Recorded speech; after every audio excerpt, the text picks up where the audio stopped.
रात पूरा लेक्चर रहता है, वहां से डायरेक्ट यहाँ आना रहता है ना। क्या हुआ? किधर आ रही है तो दीपक? चलो, कहाँ तक पहुंचे थे बेटा हम लोग? बूंद बूंद सिंचाई पढ़ रहे थे कि पढ़ लिया था? कुछ बचा कि नहीं? कुछ बचा होगा यार। ऐसा मैंने बताया तुमको कि बूंद बूंद सिंचाई का प्रयोग करने से उपज में कितनी वृद्धि हो जाती है? 20 से 100%, है ना। इसके बाद अगर हम बात करें तो एक शब्द अपने को लिखना है कि लवणीय जल से सिंचाई के लिए कौन सी विधि अच्छी मानी जाती है। ऐसा तो तुमने कल लिख लिया। अब लिखो लवणीय जल से सिंचाई करने पर, लवणीय जल से सिंचाई करने पर प्लाज्मोलिसिस के कारण पौधों की मृत्यु हो जाती है। सर हिंदी में बताओ। जीव द्रव्यानुकुंचन। इंग्लिश ठीक है? हाँ।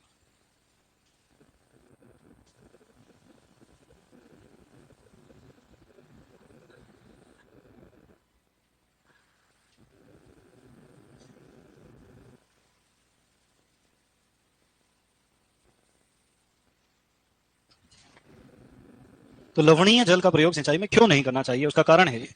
अभी सिर्फ लिखा है, समझ में तो कुछ आया नहीं। क्या आ गया? नहीं आया? चलो, तो इसमें केमिस्ट्री और बायोलॉजी दोनों एक साथ है। ठीक है। देखो, मान लो अगर हम एक गिलास में पानी लें और इसके अंदर एक अंगूर डाल दे तो क्या होगा? अंगूर गीला हो जाएगा। क्या होगा? अंगूर गीला हो जाएगा। अच्छा, मान लो मैं 2 गिलास लेता हूं। तुम जो सोच रहे हो वो बिल्कुल प्लान नहीं है यहां पर।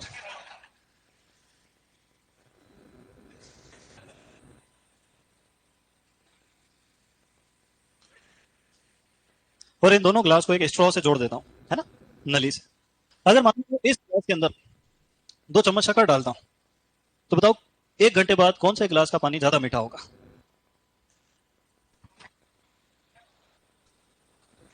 इसका होगा कि इसका होगा? किसी का भी नहीं, दोनों बराबर मीठे होंगे, है ना। क्योंकि जब भी विलयन में हम किसी पदार्थ की सांद्रता बढ़ाते हैं तो वो जो विलेय पदार्थ है अधिक सांद्रता से कम, और वो तब तक जाता रहेगा जब तक दोनों की बराबर। इसको कहते हैं रासायनिक साम्य। ऐसा पढ़ा तुमने कभी? मान लो इधर नमक डालेंगे तो जब तक दोनों बराबर खारे नहीं हो जाते तब तक इधर से नमक किधर जाता रहेगा? उधर की तरफ। तो हमेशा चीज किधर से किधर जाती है? अधिक से कम की ओर। जैसे मान लो लोहे की एक छड़ है, इधर गर्म करें तो इधर भी गर्म होगी, तो अधिक ताप से कम ताप की ओर ऊष्मा जाती है। अधिक दाब से कम दाब की ओर वायु जाति, पवन कहते हैं जिसको हम। वैसे ही विलयन में भी जो विलेय पदार्थ है वो अधिक सांद्रता से कम सांद्रता की तरफ जाता है। अब जब बात बायोलॉजी की आती है तो केमिस्ट्री उल्टी हो जाती है। कैसी हो जाती है? उल्टी, विपरीत हो जाती है। जैसे मान लो एक गिलास में अपन पानी डालें और इसमें किशमिश डाल दें। किशमिश समझते हो तो? मुरझाया हुआ अंगूर क्या कहलाता है? किशमिश कहलाता। क्या होगा? ये फूल जाएगा। कैसे फूल जाएगा? पहले उस किशमिश के अंदर की शर्करा चाहती है कि मैं बाहर जाके पानी में और दोनों जगह की सांद्रता को बराबर कर दूं, पर ये जो चयनात्मक पारगम्य झिल्ली है ये शक्कर को बाहर नहीं जाने देती। बदले में बाहर का पानी अंदर घुस के सांद्रता बराबर करने की कोशिश करता है और अंगूर फूल जाता है। इस घटना को कहा जाता है पारासरण या ओस्मोसिस। क्या कहा जाता है बेटा? इसका उल्टा सिस्टम। मान लो एक गिलास है, इसके अंदर हमने एक अंगूर डाल दिया। क्या डाल दिया बेटा? क्या होगा? अंगूर गीला हो जाएगा। ऐसा बता चुका हूं मैं पहले। और इसमें हमने 4 चम्मच नमक डाल दिया। क्या डाल दिया? कितने चम्मच? अब बताओ नमक की सांद्रता अंगूर के अंदर ज्यादा है कि ग्लास के अंदर? तो पहले तो बाहर का नमक कहां घुसने की कोशिश करेगा, पर अंगूर उसको अलाउ करेगा क्या? बदले में अंगूर के अंदर का पानी बाहर आने की कोशिश करेगा, बाहर आ जाएगा, अंगूर पिचक जाएगा। इसी को कहते हैं प्लाज्मोलिसिस। तो जब हम लवणीय जल से सिंचाई करते हैं तो मृदा में लवणों की सांद्रता बढ़ जाती है। खेत में पानी में लवण की सांद्रता ज्यादा है, जड़ के अंदर सांद्रता कम है, तो पहले तो बाहर वाले लवण अंदर जाने की कोशिश करेंगे पर पौधा उनको आने नहीं देगा। बदले में जड़ के अंदर का पानी बाहर आके सांद्रता बराबर करने की कोशिश करता है। जो पानी पौधे में रहता है वो भी बाहर आ जाता है। जीव द्रव्य आकुंचित हो जाता है, सिकुड़ जाता है। इसी को क्या कहते हैं अपन? और पौधों की मृत्यु हो जाती है। इस कारण से लवणीय जल से सिंचाई नहीं करना चाहिए। सर बूंद बूंद में तो करते हैं, तो हम इतनी मात्रा में पानी देते ही नहीं है, है ना। अरे हर बार नहीं दे सकते, 1 आध 2 बार दे सकते हैं, हल्की फुल्की सिंचाई कर सकते हैं। फसल उत्पादन ऐसा थोड़ी लिखा अपन ने कि बूंद बूंद सिंचाई के द्वारा लवणीय जल से फसल उत्पादन किया जा सकता, सिंचाई की जा सकती है। कि बिल्कुल फसल सूख ही रही है तो उनको थोड़ा सा एक बार सिंचाई कर देंगे। वैसे भी बूंद बूंद में बहुत कम मात्रा में खेत में पानी दिया जाता है, ठीक है। थोड़ा बहुत प्लाज्मोलिसिस हो भी जाए तो भी पौधा पूरी तरह से मरता नहीं है, ठीक है। चलो, पर अगर बाढ़ विधि में दे दिया तो तुम मत सो जाना उसमें, फिर तुम्हारे अंदर भी प्लाज्मोलिसिस हो जाएगा। चले आगे। अरे चले क्या, अब लिखो वेंचुरी मीटर का प्रयोग बूंद बूंद सिंचाई में जल के मापन के लिए किया जाता है। वेंचुरी मीटर का प्रयोग क्यों किया जाता है? पाइप में पानी की मात्रा नापने के लिए।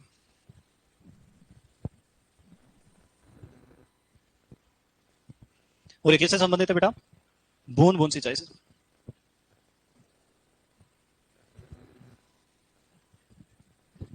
डायग्राम थोड़ी बनाया अभी अपन ने, चलो डायग्राम बनाते हैं।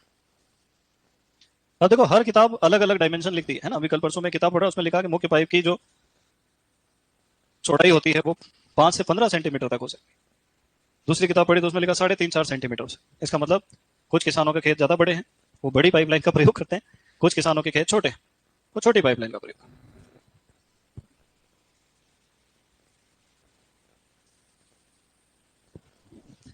ये तुमने आज तक जितने सिस्टम देखे उनसे अलग है ना। ये बूंद बूंद का दूसरा वाला सिस्टम बनाया मैंने, जिसको लेटरल पाइप वाला सिस्टम कहते हैं। क्या कहते हैं? Lateral pipe. अभी तक प्राथमिक द्वितीय पाइपलाइन पढ़ाया जाता था, प्राइमरी और सेकेंडरी, मुख्य और सहायक।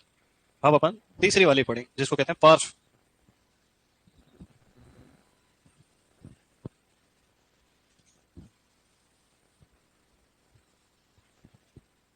वो एक रील आती है ना मार्केट में, टेक्नोलॉजी वही है ये।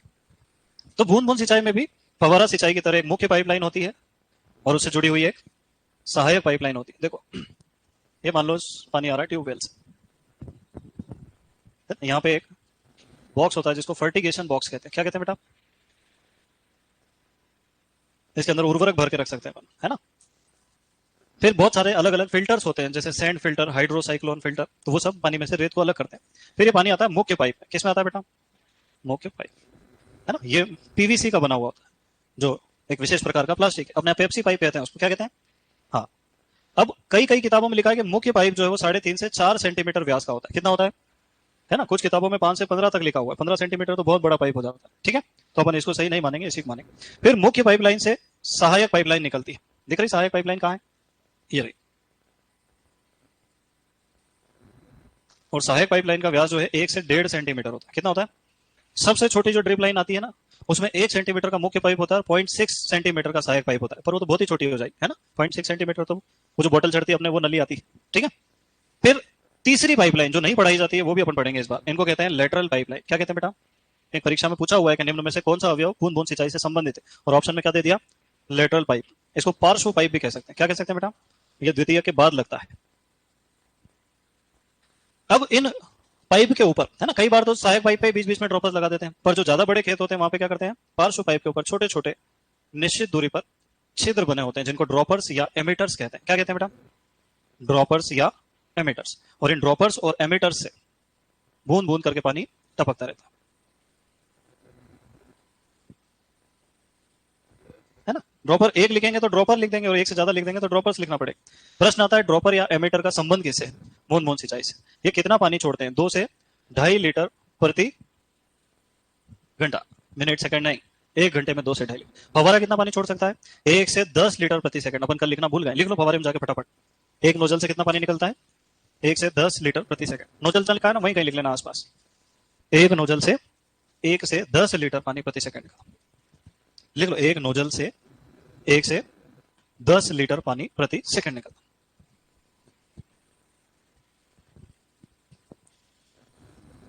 एक नोजल से 1 से 10 लीटर प्रति सेकंड पानी निकलता है ना। छोटे वाले नोजल से कम निकलता है, बड़े वाले नोजल से ज्यादा। अब देखो यहाँ पर जब अपन मार्केट में ड्रॉपर लेने जाते हैं तो पूछता है कि 2 लीटर वाला चाहिए, 4 लीटर वाला चाहिए कि 8 लीटर वाला चाहिए, है ना। तो 2 लीटर वाला भी आता है, 4 वाला भी, 8 वाला। पर परीक्षा में प्रश्न आया तो उत्तर क्या लगाना है? 2 से 2.5 लीटर प्रति सेकंड, ठीक है। अब कभी कभी क्या होता है कि जो ड्रॉपर होता है इसके अंदर पानी आना बंद हो जाता है, उस घटना को हम कहते हैं क्लॉगिंग। क्या कहते हैं?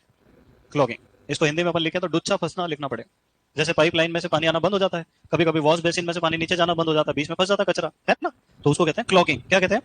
क्लॉगिंग का मतलब ड्रॉपर में से पानी आना बंद हो जाता है। तुम्हारे घर पे नया मकान बनाएगा, किसी के तो बना होगा, अड़ोसी पड़ोसी, है ना। तो उसने नई नल फिटिंग लगाई होगी जिसमें नल के नीचे जाली ऑटोमेटिक आती है फिट, और अगर बोरिंग का पानी है तो जाली 1 आध 2 महीने में पानी कम देने लगती है, कभी कभी बंद भी हो जाती है। अपन उसको खोल के देखते हैं तो उसके अंदर नमक जमा हुआ दिखाई देता है। देखा तुमने? फिर क्या करते हैं? उसको घिसते हैं टूथब्रश से, है ना, तब जाके साफ होती है वो।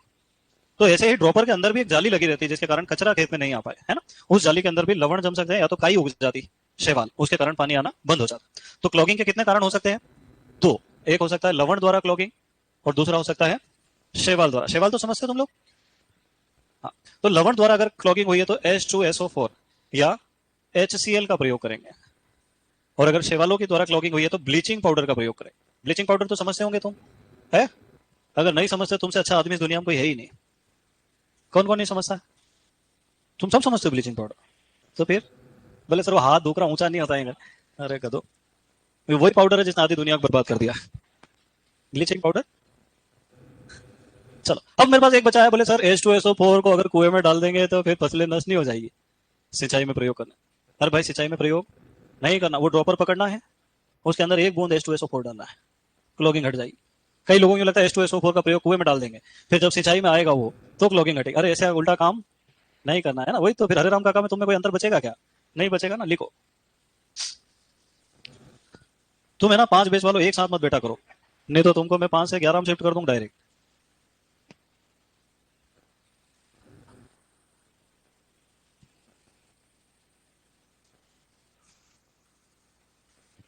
गर्मी नहीं लग रही तुमको? है?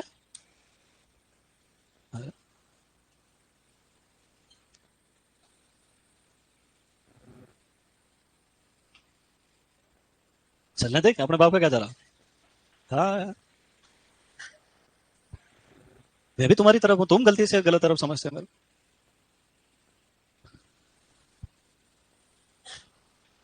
जैसे तुम्हारा और संस्थान का पैसों का लेन देन है, वैसे ही मेरा और संस्थान का भी तो पैसों का ही लेन देन है। हाँ। कभी मैंने ऐसा काम किया जिसमें तुम्हारा नुकसान होता हो? नहीं किया। फिर तुमको ऐसा लगता है कि सब एक जैसे होते हैं, और सब एक जैसे कभी भी नहीं होते। देखो यहाँ पे एक पुराना सिनेमा है बंद पड़ा है, एक टाउन हॉल है, ऐसे ऐसे हॉल अपने पास जहाँ 1,000 1,500 बच्चे बैठ सकते हैं। अपन चाहे तो उसको किराए पे ले सकते, नगर निगम वाले खुद देते अपने। जैसे पार्किंग ले रखी ना अपन ने नगर निगम से, ऐसे दे।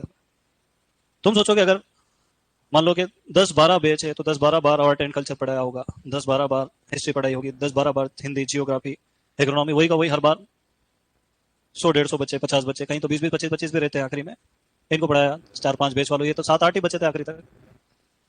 एक ही हॉल लेके पूरी सारी बैच एक ही बार में खत्म कर सकते हैं। तो उधर देखना हम पढ़ाते हैं 6-7-8-9 सबको एक साथ। हाँ ये, ये सरपंच का चुनाव लड़ने की सभी क्षमताएं रखते। कहाँ सुपरवाइजर बनने का सपना देख।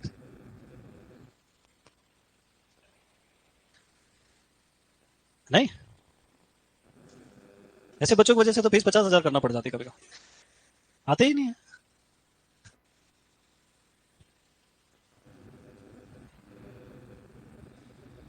और सबसे अच्छी बात तो अन्य विधियां। किसकी अन्य विधियां बेटा? ये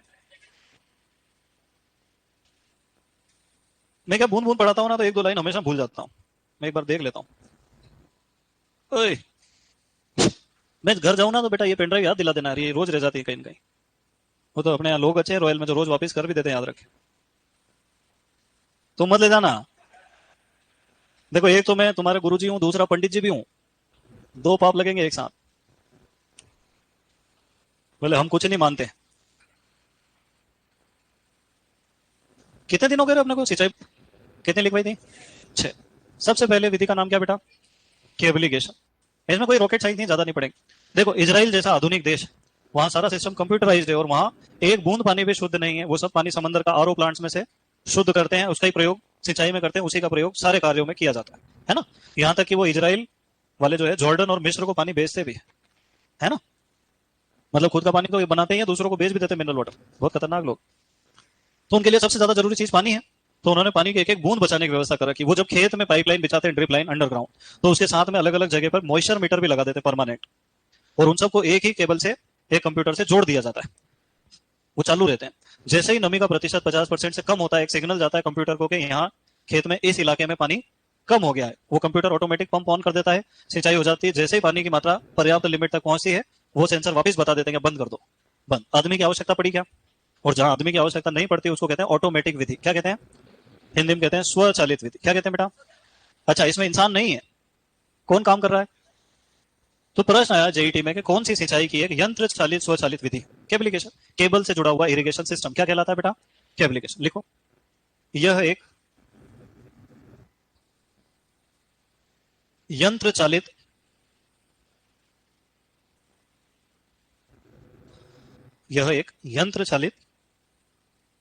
स्वचालित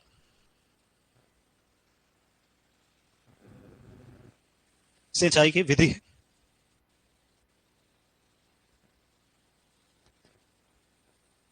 अब पूरा डिटेल लिखूं क्या कि इसमें तारों के द्वारा विभिन्न प्रकार की प्रणालियां जुड़ी हुई रहती है? समझ गए ना? बस, वेरी गुड। अब कोरुगेशन तो अपने पढ़ लिया। क्या पढ़ा? कम गहरी कूड़ विधि। सामान्य कूड़ विधि गहराई 30 से 60 सेंटीमीटर तक होती है। अगर 15 सेंटीमीटर के कूड़ हो तो उसको क्या कहा जाता है? कोरुगेशन, है ना? तीसरा अपने सेंट्रल पाइवट भी पढ़ लिया। फिर आता है सर्ज इरिगेशन। क्या आता है बेटा? देखो, पहले अपन इसका वीडियो देख लेते हैं। सर्ज इरिगेशन को रेला विधि कहते हैं। क्या कहते हैं? रेला। किसको कहते हैं अपन? ये वाली विधि, है ना? तो जब हम कूड़ विधि से सिंचाई करते हैं तो पानी किसमें बहता है? हमेशा नालियों में। पर अगर ढलान ज्यादा हो और लंबाई कम हो तो वो पानी तुरंत पहुंच जाता है कहां पे?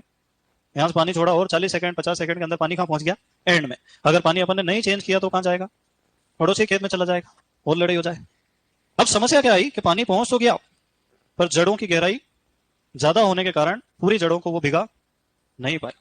मतलब पानी क्यारी के अंत में भी पहुंच गया और सिंचाई की गहराई बहुत कम रह गई। अब क्या करेंगे? अरे यहां से पानी छोड़ा थोड़ी देर में। इतने कमजोर बच्चा है तो यार, क्या सुपरवाइजर बनेगा रे तू? चलो, तो यहां से पानी यहां भी पहुंच गया और ये तो गिली नहीं हुई ढंग से, फिर क्या करेंगे? तो इसके लिए एक विधि बनाई गई जिसका नाम क्या रखा गया? Surge irrigation. क्या नाम रखा गया? ऐसा लूज पाइप लेते हैं बड़ा सारा, उसमें हर कूड़ के आगे एक एक छेद बना देते हैं, है ना? अब उसमें एक ऑटोमेटिक पंप होता है जो 5 मिनट के लिए ऑन होता है। 5 मिनट तक पानी उसमें बह जाता है, फिर बंद। 5 मिनट बंद रहता है, वो पानी जितना नीचे उतरना रहता है उतर जाता है, फिर ऑटोमेटिक चालू होता है, उसी में एक रेला और जाता है, फिर बंद, फिर थोड़ी देर बाद। तो जब बार बार रिपीटेडली पानी एक ही नाली में जाएगा तो ये गहराई धीरे धीरे बढ़ने लग जाएगी। तो इस प्रकार की विधि को क्या कहते हैं अपन? सर्ज इरिगेशन, है ना? ये भी एक स्वचालित विधि है। कैसी विधि बेटा? स्वचालित, मतलब इसमें इंसान का कोई ज्यादा लेना देना नहीं रहता। दूसरा क्या है? यह ऑन एंड ऑफ की एक श्रृंखला है। इसका क्या अर्थ है? कि थोड़ी देर मोटर चालू रहती है, फिर थोड़ी देर, फिर थोड़ी देर, फिर थोड़ी देर। ठीक है, बस इतना ही लिखना है। क्या लिखना है? यह सिंचाई की स्वचालित विधि है और ऑन एवं ऑफ की एक श्रृंखला है।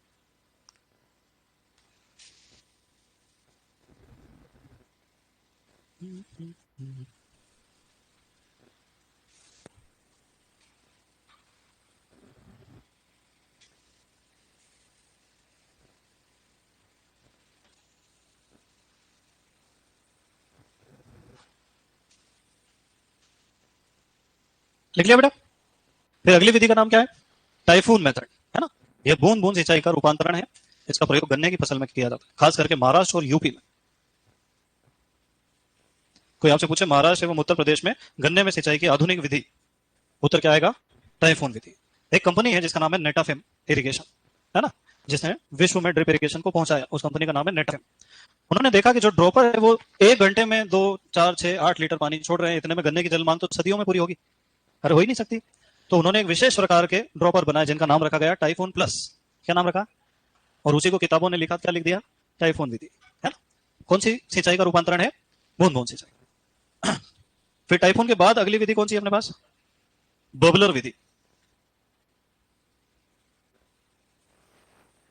अच्छा, मुझे एक बात बताओ कि एक फवारा विधि चलती है ना? उसमें दबाव बहुत ज्यादा रहता है, नोजल से तो पानी निकलता है आधा किलो से लेकर 10 किलोग्राम तक। कितनी दूर तक जाता है? 6-6 मीटर दूर चले जाता है 25 डिग्री के अंदर। अगर उसमें थोड़ा सा प्रेशर कम करेंगे तो क्या होगा? और कम करेंगे तो, और कम करेंगे तो, और कम कर दें, वो बुड़ुड़ बुड़ुड़ करने लग जाएगी। इसी को कहते हैं बबलर विधि।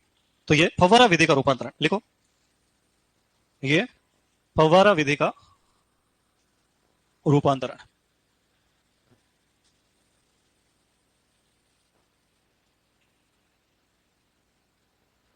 ये देखो,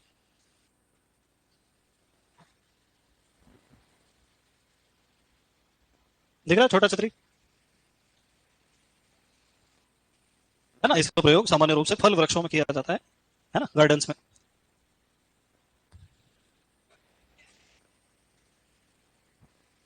तो फव्वारा का रूपांतरण कौन सा है?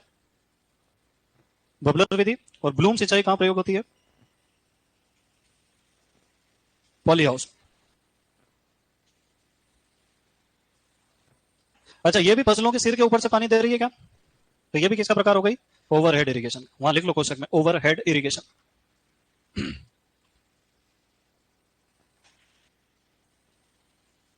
वो एक पूछ रहा है रेन गन और ब्लूम में क्या डिफरेंस है? रेन गन तो जमीन पे रख के आसमान में फवारा छोड़ते, और ब्लूम को आसमान में रख के जमीन पे फवारा छोड़ते।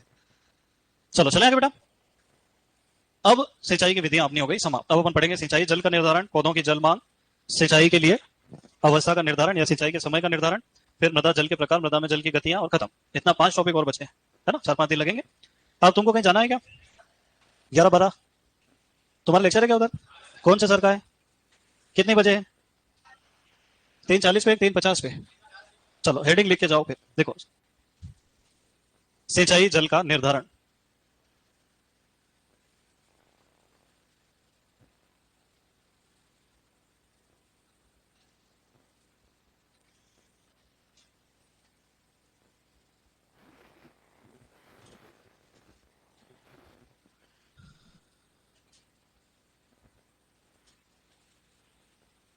ऐसा पढ़ा तुमने कभी कि 1 लीटर में कितना पानी आता है?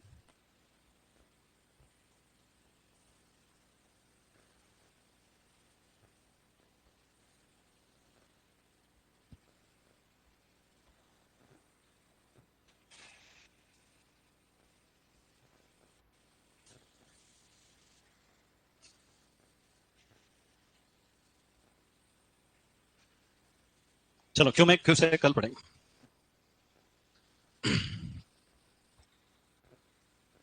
देखो, इस विषय में सबसे 1 लीटर मतलब कितने घन सेंटीमीटर होता है?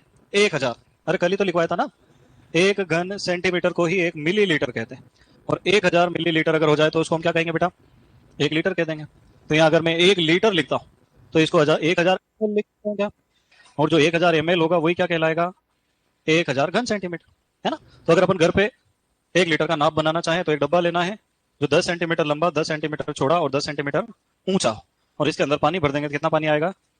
1 लीटर। ठीक है, क्योंकि 10 गुणा 10 गुणा 10 करते हैं तो क्या उत्तर आता है? 1000। क्लियर? अब कोई आपसे पूछे कि अगर 1 घन मीटर किसको कहेंगे अपन? 1 मीटर लंबा, 1 मीटर चौड़ा और 1 मीटर ऊंचा, तो 1 घन मीटर में कितना पानी आता है? 1000 लीटर। कितना आता है बेटा? ठीक है, ये याद करना है, क्योंकि अगर समझाऊंगा तो तुम्हारे तोते उड़ जाएंगे। उड़ा दूं? है? सच बताओ, याद कर लो। अब एक शब्द आता है क्यूमेक, ये बहते हुए पानी को मापना आपने, और क्यूसेक। क्यूमेक का मतलब होता है कि जब कहीं किसी नहर से 1 घन मीटर में कितना पानी निकला? प्रति सेकंड की दर से पानी बह रहा है, तो कितना पानी बह जाएगा? 1000 लीटर प्रति सेकंड। इसको हम क्या कहेंगे? एक क्यूमेक की गति से पानी बह रहा है। 10 सेकंड में कितना बह जाएगा? 10,000 लीटर। 1 मिनट में कितना बह जाएगा? 60,000 लीटर। 1 घंटे में कितना बह जाएगा? 36 लाख लीटर। एक दिन में कितना बह जाएगा? 8 करोड़ 64 लाख लीटर, है ना? वो भी पढ़ाऊंगा मैं तुमको। तो 1 घन मीटर प्रति सेकंड से कितना पानी जाता है? 1000 लीटर प्रति सेकंड। पर अगर 1 घन मीटर की जगह 1 घन फुट कर दे, फुट देखा तुमने? 12 इंच का होता। तो 1 घन फुट प्रति सेकंड अगर पानी जा रहा है तो फिर मात्र 28.32 लीटर प्रति सेकंड। वो प्रश्न पूछा है कि 1 क्यूसेक बराबर कितना पानी होता है? 28.32 लीटर प्रति सेकंड। क्लियर है मामला? ये याद करना है, जैसे मैंने याद करे ना वैसे ही तुमको भी याद करना है।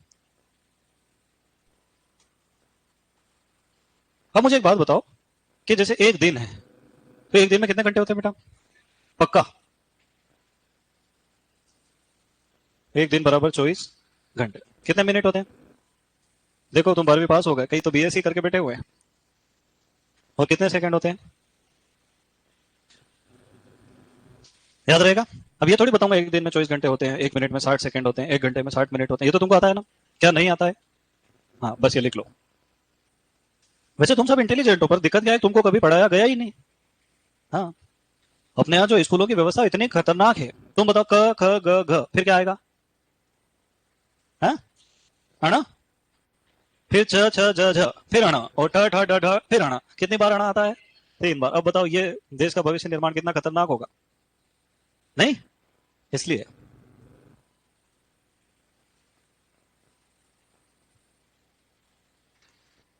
अच्छा, हौसला इतना बुलंद है लोगों का, आईएएस के इंटरव्यू में पहुंच जाते हैं, अनाराम नहीं आते उनको। फिर वहां वही पूछ लेते हैं। बहुत खतरनाक मामला है। अभी मैं एक इंटरव्यू देख रहा था उनका, अंकल जी का, वो है ना काले काले से सर, दृष्टि में मूंछ वाले, सबसे खराब वही है। हाँ, बाकी प्रेम से बात करते हैं, बाकी व्यापारी लोग हैं।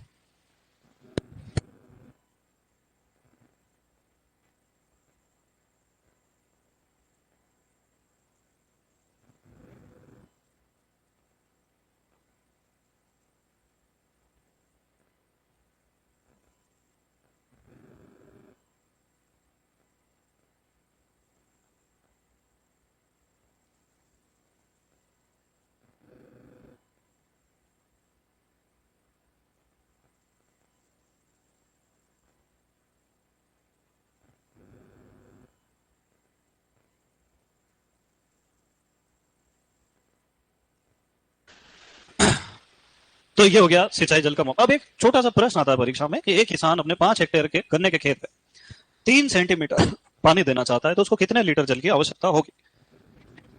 लिखो प्रश्न। एक किसान अपने 5 हेक्टेयर के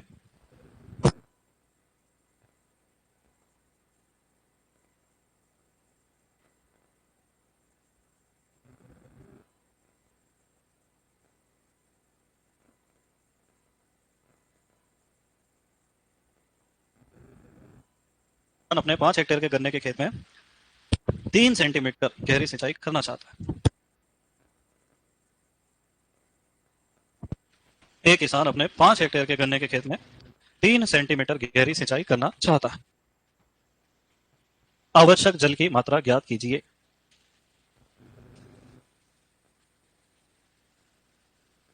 एक किसान अपने 5 हेक्टेयर गन्ने के खेत में, लिखा, 3 सेंटीमीटर गहरी सिंचाई करना चाहता है।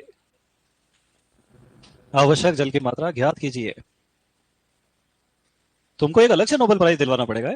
मेरी एक खटिया टूटी पड़ी, चारों पाए हैं, 4 बनवाऊंगा मैं लकड़ी के, एक तू रख लेना। चलो बताओ क्या उत्तर आएगा? है? अभी तो आधे लोगों को तो यही नहीं समझ में पड़ रहा कहना क्या चाह। सोचो, अरे कितने हेक्टेयर का खेत है बेटा? 5 हेक्टेयर का। कितना पानी देना चाह रहे हैं? अब मुझे बताओ कितने लोगों को ये सवाल ही समझ में नहीं आया? हाथ ऊंचा करो। सबको आ गया? चलो अब आगे बढ़ते हैं। अब लिखो हेडिंग, फसलों की जल मांग। अब सबको समझ में आ गया, मैं क्यों ही समझाऊं ये बताओ पहले तो मैंने तो हाथ ऊंचा करने का पूछा था ना तुमसे। दर्द है हाथ में? मतलब बताओ यार, एक तो समझना भी, ऊपर से बताते भी नहीं है। चलो अब देखो, 1 हेक्टेयर के खेत में अगर 1 सेंटीमीटर पानी देते कितना पानी लगता है बेटा? 1 लाख लीटर। ये कहां से आया ये बताओ? ये लिखवाया था कल मैंने। अगर ये 2 हेक्टेयर का खेत होता तो 2 लाख। 3 हेक्टेयर का खेत होता तो है 1 ही सेंटीमीटर लेना है, 3 लाख। 4 हेक्टेयर का खेत होता तो 4 लाख। खेत कितना है? तो 5 हेक्टेयर में 1 सेंटीमीटर देना हो पानी, कितना? 5 लाख लीटर। अगर इस 5 हेक्टेयर में 2 सेंटीमीटर देना हो तो? हाँ पक्का? कितने सेंटीमीटर में? अपने कितना देना है? 5 हेक्टेयर में 3 सेंटीमीटर। अब कितना हो जाएगा? है 15 लाख। बस यही उत्तर है, और क्या? इसको ऐसे ही करते हैं। कैसे करते हैं? ऐसे कैसे? हेक्टेयर और सेंटीमीटर का आपस में गुणा कर दो और उत्तर में क्या लिखना है? लाख लीटर। हेक्टेयर गुणा सेंटीमीटर, और उत्तर के पीछे क्या लिखना है? लाख लीटर। अब बताओ, घनश्याम अपने 2 हेक्टेयर के खेत में 5 सेंटीमीटर सिंचाई करना चाहता है, 10 लाख लीटर, है ना? हरे राम काका 33 हेक्टेयर के खेत में 2 सेंटीमीटर सिंचाई करना चाहता है। ये देखो इतना आसान सवाल था। लिख लो, ये भी लिख लो, याद रहेगा जिंदगी में। और उसको सोल्व करके लिख लोगे कि नहीं लिख पाओगे? अब बताओ, ऐसा सवाल आए और अपन उसको छोड़ के आ जाए वहां सुपरवाइजर में, तो फिर तो सुपरवाइजर बन जाना चाहिए। देखो मैं तुमको एक बात बता दूं, बहुत ईमानदारी से, भगवान की कसम खा के, है ना, मैंने अभी तक 60-70 हजार बच्चे पढ़ा दिए होंगे। कितने? तुम देख लो, 15-20 तो अभी पढ़ा ही रहा हूं मैं, है ना, ऑनलाइन ऑफलाइन सब मिला। अब तुम बताओ, 60-70 हजार बच्चों में से कितने लोगों की नौकरी सरकारी लगी होगी? 5-6 हजार की लगी होगी। बाकी सब अभी भी मुझे कहीं ना कहीं मिलते हैं, अभी फोन आते हैं, अब वो कह रहा मेरी शादी है, नेता है, किसान नेता, है ना। तो मैं, मुझे इतने ऊपर से सब कुछ दिखाई दे रहा है, क्योंकि मैंने जब पढ़ाई करी 11-12 से लेके मेरी आंखें खुलना शुरू हुई, तो आज उस बात को 18-20 साल हो गए, पिछले 20 सालों से एग्रीकल्चर देख रहा हूं, और मुझे एक चीज समझ में आई कि संसार में दो प्रकार के लोग तुमको मिलेंगे। एक व्यापारी वर्ग है और एक शुभ चिंतक वर्ग है, जिनकी बातों में शहद से भी ज्यादा मिठास महसूस होती है, वो व्यापारी लोग हैं। वो तुमको हमेशा यही कहेंगे कि असंभव इस दुनिया में कोई भी कार्य नहीं, हमारा कोर्स खरीदो, 300 रुपए में सुपरवाइजर बना दूंगा। कमजोर वो आदमी होता है जिसकी सोच कमजोर है, पर ऐसी बातें करने से कोई फायदा ना तो किसी को कभी हुआ और ना ही होगा, है ना। जो लोग कहते हैं कि नहीं नहीं कोशिश करो, कभी कभी भगवान ऐसे ग्रह नक्षत्र मिलाता है कि एग्जाम में जाके सब आंसर अपने याद आ जाए, तो ऐसा इस प्रकार का इस दुनिया में कुछ भी नहीं होता। एक बात कह रहा हूं मैं, आपका जो शुभ चिंतक आदमी जिसको तुमसे कोई लालच नहीं है, वो क्यों ही मीठा बोलेगा, ये बताओ तुमसे। तुम्हारे रूम में एक दोस्त रहता है, कभी मीठा बोला वो आज तक कि तू तो मेरा भाई है यार, तू नहीं होता तो मेरा जिंदगी में क्या, नहीं बोले। जब वो किसी मुसीबत में फंस जाएगा, उसको 50-100 रुपए लेना रहेंगे, तब बोलेगा। उसके पहले बिना सहायक क्रियाओं के बात ही नहीं करे। तो जिंदगी में तुम्हारे अभी तो शुरू हुई है, आगे बहुत फैसले लेना है। कोई आदमी अगर तुमको लगे कि इसकी बातों में शहद से भी ज्यादा मिठास है, तो समझ जाना कि आगे आने वाले समय में ये कोई ना कोई डिमांड करेगा। तो अब देखता हूं मैं, बहुत सारे लोग, मेरे भी बहुत सारे साथी रहे हैं और भी आने वाले समय में और भी रहेंगे पढ़ाने वाले। तो मैंने एक ही चीज देखी है कि जब कोई टीचर शुरू में ज्वाइन करता, मान लो नए सर रख लिए और उनको कह दिया कि बच्चे जो है सेटिस्फाई रहना चाहिए, वो आके कहेंगे कि शायरी बोलूंगा, अभी रुको ना थोड़ा, अरे यार, कि मिटा दे अपनी हस्ती को गर्म मर्तबा चाहे कि दाना खाक में मिलकर गुले गुलजार होता है। कि एक बीज को जब मिट्टी में अपन दबा देते हैं तो उसको लगता है कि अब जीवन समाप्त हो गया, पर जब उसके ऊपर मिट्टी डाल दी जाती है, वो बीज अंधेरे में चला जाता है, उसके ऊपर पानी डाल दिया जाता है, वो सांस नहीं ले पाता है, उसको लगता है कि अभी मर ही जाऊंगा, पर वो अपना अंतिम जोर लगाता है, सारे पानी को अंदर सोख लेता है और अपने सुरक्षा आवरण को तोड़ के बाहर आ जाता है और बरगद का पेड़ बन जाता है। हजारों सालों तक दुनिया को बताता है कि तुमने मुझे मिट्टी में दबाया, पर मैं मिटने वाली चीज, ये मोटिवेशन है, ये गुब्बारे की तरह होता है, ऐसे ही फुट करके फूट जाता है ना। किसी में जोश जगाना कोई बहुत बड़ा काम नहीं है। सफलता का एक ही शॉर्टकट है और वो बहुत लंबा है, उसका नाम है डिसिप्लिन। क्या है?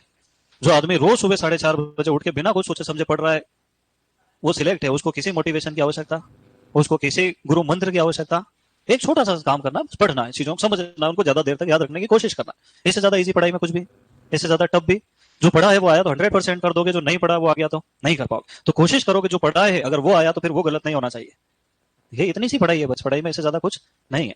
तो हो सकता है कि मैं तुमको जब पढ़ाऊं तो मीठी मीठी बातें नहीं करूं, मेरी आदत नहीं है बेटा, है ना। क्योंकि कई बार बच्चे आके कहते हैं कि सर आप तो बहुत खड़ूस हो, पर अब हमको पता चल रहा है कि खड़ूस लोग ही जीवन में अच्छे होते हैं। तो उन्होंने जाके आके फीडबैक दिया मुझे, जो मीठा मीठा बोलते थे ना, उनका मेरे जीवन में कोई काम में ही नहीं आया कुछ भी, और उनको ही फोन लगा, वो खुद भी काम में नहीं आया कभी। जब तक उनको काम था तब तक तो बहुत रस टपका, फिर खेल खत्म हो गया। अपने घर वाले कभी मीठा बोलते हैं अपने से? तुम बताओ ईमानदारी से। नहीं, खाली दादी जी वगैरह बोलती है। क्यों बोलती है? हाँ, 10,000 वर्ग मीटर कितना होता है, और 1 एकड़ कितना होता है? 43,560 वर्ग फीट। 1 हेक्टेयर में कितने एकड़ होते हैं? 2.47 एकड़। और 1 एकड़ में कितने हेक्टेयर होते हैं? 0.4047। कुछ लोग 405 लिख देते हैं, है ना। ये 47 को राउंड फिगर बना दे। बीघा कितना होता है? तो अलग अलग जगह पे बीघा अलग अलग होता है, कहीं 17,000 स्क्वायर फीट का होता है, कहीं 23,500 फीट का, कहीं 27,500 स्क्वायर फीट का। तो बीघा एक स्थायी यूनिट नहीं है, जगह बदलने के साथ बीघा बदल जाता है। पुराने जमाने में जितने राजा महाराजा थे सबके बीघे छोटे बड़े थे। ज्यादा उपजाऊ जमीन होती थी तो ज्यादा लाभ होता था, उन्होंने बीघे छोटे छोटे कर दिए। कम उपजाऊ जमीन है तो बीघा को क्या कर दिया? बड़ा, ताकि टैक्स व्यवस्था समान रूप से चलती रहे, नहीं तो किसान आपस में लड़े, इसलिए उन्होंने बीघा छोटा बड़ा रखा। चलो ये लिखोगे क्या? लिख लो। 1 घंटे का लेक्चर बहुत छोटा होता है ना। 2 घंटे से कम में तो मजा ही नहीं आता।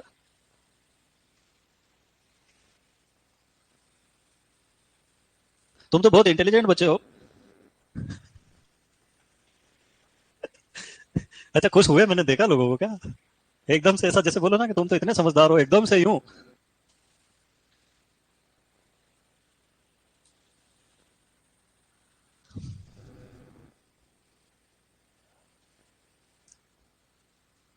चले आगे, 4 लाइन है, जल्दी लिखो।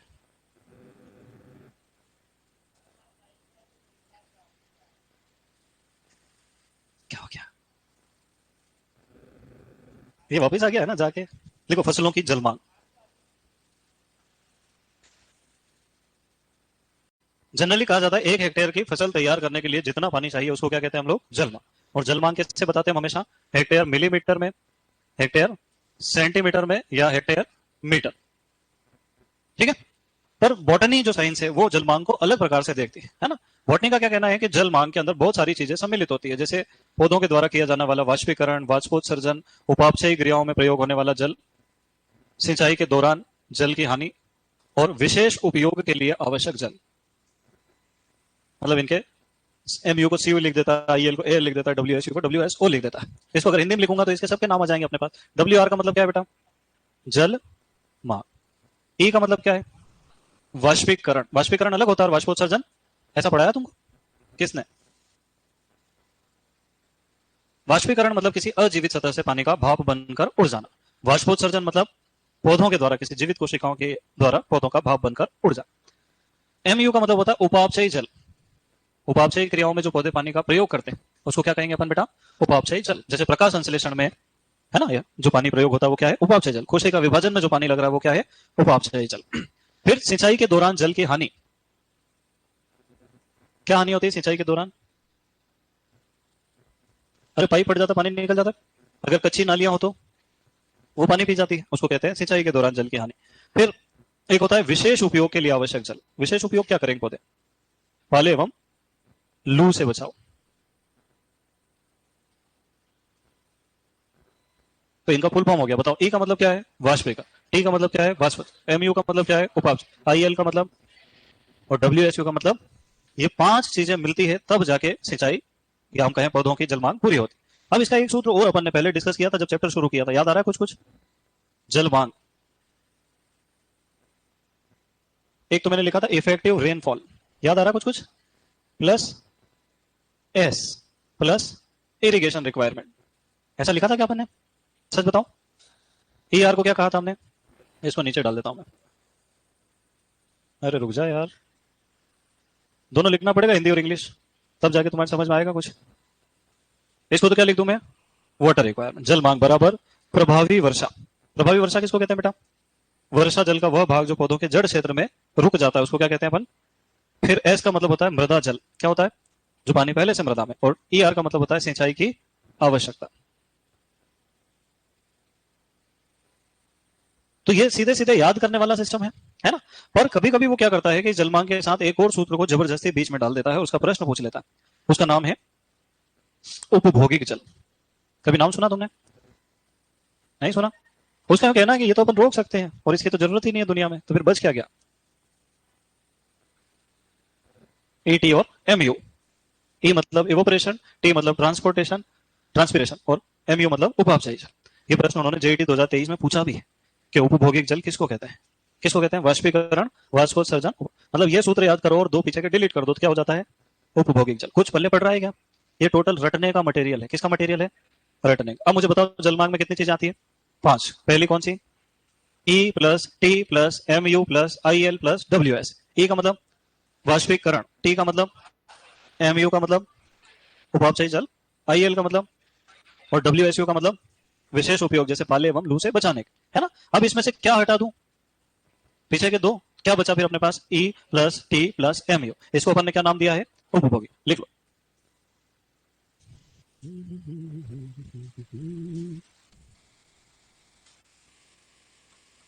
पीछे वाली बिंदी जा ही नहीं रही है।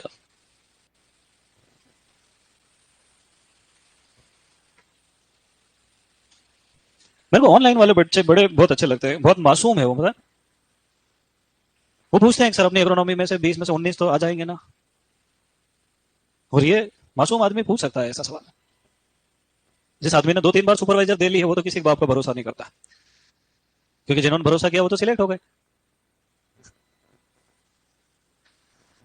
विशेष प्रकृति रहती है ना लोगों की। पुराने जमाने में सबको गुरुकुल में पढ़ाते थे, फिर आखिरी में पूछते थे तू क्या कार्य करेगा?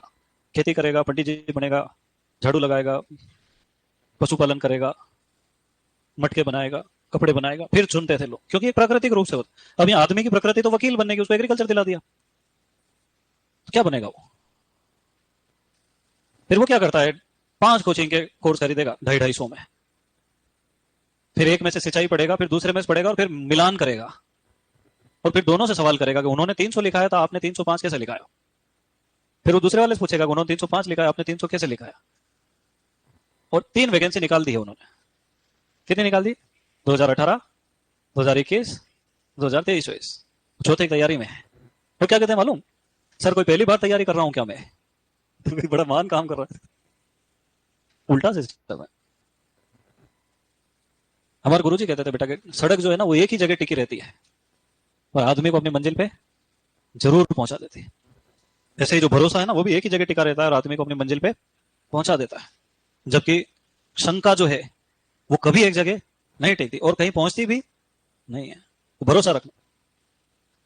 जैसे एकलव्य ने भरोसा करा, द्रोणाचार्य जी ने मना कर दिया कि तेरे को नहीं पढ़ूंगा मैं, पर उसने भरोसा करा कि गुरु जी तो तुम ही बनोगे। वो चाहता खुद ही कह देता कि मैं ही सीख लूंगा। उसने पहला ऑनलाइन स्टूडेंट था वो, डिस्टेंस लर्निंग का। सच में पहला ऑनलाइन स्टूडेंट जिसने दूर से देख के सीखा। और उसके बाद भी अंगूठा काट के दे दिया। उसने यूं नहीं पूछा तुम काहे के गुरु जी सीखा, तो मैं नहीं है। चलो चले आगे। बोले अभी कह दिया कड़वा बोलूंगा और हमारे हथौड़े हथौड़े मारे खोपड़ी में। और लिखो जल्दी। लिख लिया? चलो अब मुझे एक बात बताओ। जैसे 12वीं की किताब है अपनी, है ना, उसमें 8 फसलों की जलमांग दी है। तुमको याद है क्या? सच बताओ। मैं एक बार चेक करता हूं तुमसे। इधर क्या लिख लेते हैं? फसल। और इधर क्या लिख लेते हैं? जलमांग। काय में लिखेंगे? मिलीमीटर में, है ना। सबसे ज्यादा किसकी है बेटा? गन्ने की है। कितनी है? 1500 से 2500 मिलीलीटर। एक मिलीमीटर है। Very good. अच्छा धान की कितने हैं? 900 से 2500। तो बताओ सर्वाधिक जलमांग किसकी है? पर प्रति इकाई शुष्क पदार्थ पैदा करने के लिए सर्वाधिक जल की आवश्यकता कितनी? वो शुरू पढ़ा था अपन ने। इसका मतलब कुछ समझ में आया कि नहीं आया? है? नहीं आया? देखो मैं बताता हूं। गन्ने की जलमांग कितनी है? 2500। धान की जलमांग कितनी है? 2500। दोनों बराबर कर देता हूं मैं। लो। पर गन्ना होता है 1000 क्विंटल। कितना होता है बेटा? और क्विंटल को किलोग्राम में बदलते हैं तो 2 जीरो और लगाते हैं। धान होता है 30 क्विंटल। ठीक है। 1 2 1 2 25 चौके 100। मतलब 1 मिलीमीटर पानी में कितना गन्ना पैदा हो रहा है? 1 जीरो हो रहा है ना। 40 किलो गन्ना पैदा। इधर काटो। 25/30 करो देखें। अरे करो। 30/25। 25 से कम 25। 25 दूनी 50। तो 1 मिलीमीटर पानी अगर धान को देंगे तो 1.2 किलो आ रहा है। इधर कितना किलो गन्ना आ रहा है? दोनों की अगर जलमांग बराबर है तो भी प्रति इकाई शुष्क पदार्थ पैदा करने के लिए ज्यादा पानी किसको चाहिए? चले आगे। Very good. फिर मक्का की पहले आता है कपास। कपास की जलमांग कितनी है? तुम पहले से याद करके आए हो क्या? सच बताओ। और मक्का की? 500 से 800 मिलीमीटर। फिर नंबर आता है अपना मूंगफली और आलू। 500 से 700। फिर आता है सोयाबीन। सोयाबीन की शुरू होती है 450 से 700। और फिर आता है गेहूं। 450 से 650 मिलीमीटर। अच्छा तुमको पता है दलहन और तिलहन की जलमांग कम होती है। बाकी तो शुष्क खेती में अपन पढ़ेंगे ही पढ़ेंगे। कई बार लोग इतना याद कर लेते हैं फिर चने की पूछते हैं तो इनमें से आंसर ढूंढने लग जाते हैं। इन सबसे छोटा आंसर किसका आएगा? और ये इतनी आसान है एक बार पढ़ो और याद हो जाती है। बताओ गन्ने की कितनी है? धान की, कपास की, मक्का की, मूंगफली की, सोयाबीन की और गेहूं की। लिख लो। सर क्लास अपलोड नहीं हुई 2 दिन से। अरे ऐसा थोड़ी हो सकता है भाई। ऑनलाइन वालों बताओ जरा क्लास अपलोड हुई कि नहीं हुई?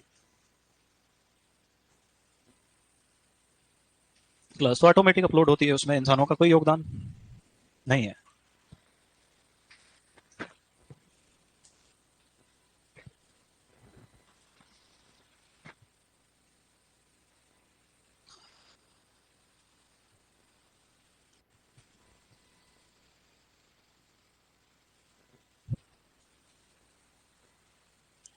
लिख लिया? हैं? देखो अभी तक किसी भी परीक्षा में इनके अलावा कोई प्रश्न नहीं पूछा गया। अपन 15 भी लिख लेंगे तो भी कोई फायदा होने वाला है? ज्यादा से ज्यादा किसका प्रश्न आया? गन्ने का। और किसका आया? गेहूं का। मक्का का आ सकता है, कपास आ सकता है। बाकी ज्यादा लोड लेने की आवश्यकता। अच्छा इन सब में से एक एक जीरो हटा दूं तो ये जलमांग काय में बदल जाएगी? सेंटीमीटर में। काय में बदल जाएगी? और 3 3 जीरो हटा दूं तो मीटर में बदल जाएगी। बोले सर 1500 में 3 जीरो कैसे हटाएंगे? 1 2 3। समझे? हाँ वेरी गुड। चले आगे। अब मुझे बताओ कि क्या जैसलमेर में भी उतनी जल मांग आएगी जितनी कोटा में आ रही है? क्या काली मिट्टी में भी उतनी जल मांग आएगी जितनी बलुई में आ रही है? क्या गर्मियों में भी उतनी जल मांग आती है जितनी सर्दियों में आती है? इसका मतलब कुछ चीजों की वजह से जल मांग कम भी हो सकती है और ज्यादा भी हो सकती है। उनको कहते हैं हम लोग जल मांग को प्रभावित करने वाले कारक। लिखो।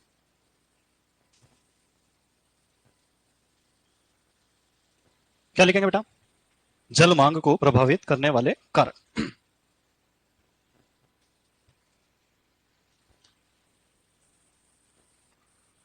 लिखा? सच में? Very good. अब देखो, इसको याद करने की एक बहुत अच्छी ट्रिक है। केवल 3 ही कारक जो है वो जल मांग को प्रभावित कर सकते हैं। कितने कारक बेटा? एक है फसल, एक है मृदा, और एक है जलवायु। जलवायु की जगह वातावरण भी अपन लिख सकते हैं। कितने कारण है? मुझे एक बात बताओ कि कुछ फसलें जो होती है वो अधिक जल मांग होती है। जैसे अगर हम बात करें कि धान और गन्ने की जल मांग ज्यादा होती है, और मोट की, गवार की, बाजरे की जो की कम होती है। तो ये फसल की प्रकृति कह सकते हैं क्या अपन इसको, कि सबसे ज्यादा जल मांग किस पर निर्भर करती है? फसल की प्रकृति पर। अगर वो जल मांग अधिक वाली फसल होगी तो ज्यादा जल मांग कम होगी। अच्छा, दूसरा अवधि। एक गेहूं 120 दिन में आता है, एक गेहूं 145 दिन में आता है। किसकी जल मांग ज्यादा होगी? जितनी देर खेत में फसल खड़ी रखना उतनी ज्यादा पानी देना पड़ेगा। और जड़ों की गहराई जितनी ज्यादा रहेगी उतनी कम सिंचाई करना पड़ेगी, है ना? तो 3 चीजें फसल में अपनी जल मांग को प्रभावित करती है। दूसरा आता है मृदा। अब मुझे एक बात बताओ कि गहरे रंग की मृदा है, बाकी सबको कांस्टेंट। जब भी अपन रिसर्च करते हैं ना तो बाकी तथ्यों को रोक देते हैं, केवल एक ही पे रिसर्च कर, है ना? तो अगर बाकी सबको कांस्टेंट कर दिया जाए तो गहरे रंग की मृदा में जल मांग कैसी आएगी? अधिक आएगी। क्यों अधिक आएगी? क्योंकि गहरे रंग की मृदा धूप को ज्यादा अवशोषित करेगी और तापमान ज्यादा रहेगा। जबकि हल्के रंग की मृदा में जल मांग, तुम बोला करो रे यार, कम हो जाती है।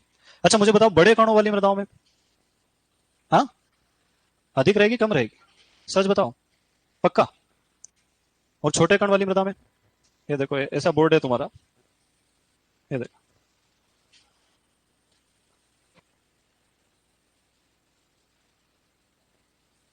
जल मांग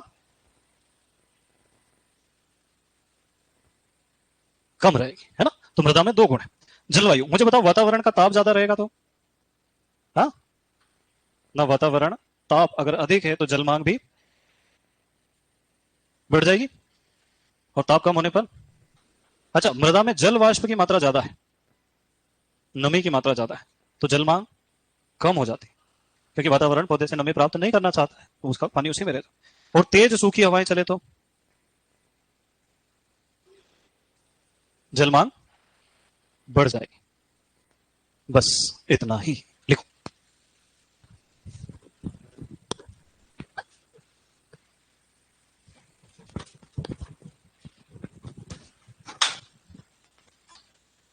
इधर से थोड़ी ताजी हवा आती है तो इसको ही बंद कर देना।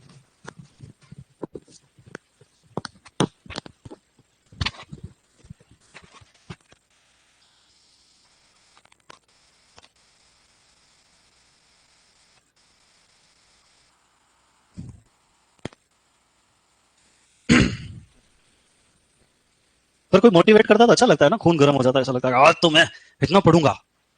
और फिर घर जाकर पड़ जाता है आदमी, है। अरे ये कॉग्निटिव बिहेवियर कहलाता है बेटा। एक जो आदत बचपन से पड़ी है ना, वो पीछा नहीं छोड़ती आदमी का। इसलिए तो कहते हैं कि खुद पे नियंत्रण पूरी दुनिया पे नियंत्रण है। अगर मान लो कोई आदमी रोज सुबह उठ के पहला काम तंबाकू खाना करता है, अगर वो नहीं कर पाए तो उसकी सारी शरीर क्रियात्मक प्रक्रियाएं डिस्टर्ब हो जाती है।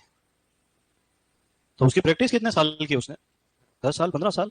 एक दिन में थोड़ी वो बदल जाएगा। चाइना में कहावत है कि आप जिस चीज की प्रैक्टिस करते हो वो बन जाते हो। अब आप बताओ, सुबह शाम तक किस चीज की प्रैक्टिस करते हो? उथली जड़ वाली फसलों में, एक्स्ट्रा पॉइंट है ना, नोट डाल लेना 50 का। उथली जड़ वाली फसलों में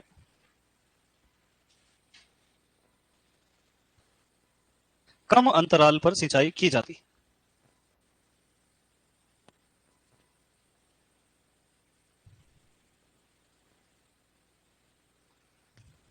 कुछ समझ में आया? क्या आया?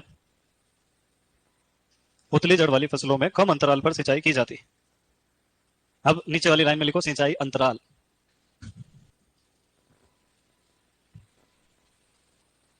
सिंचाई अंतराल माइनस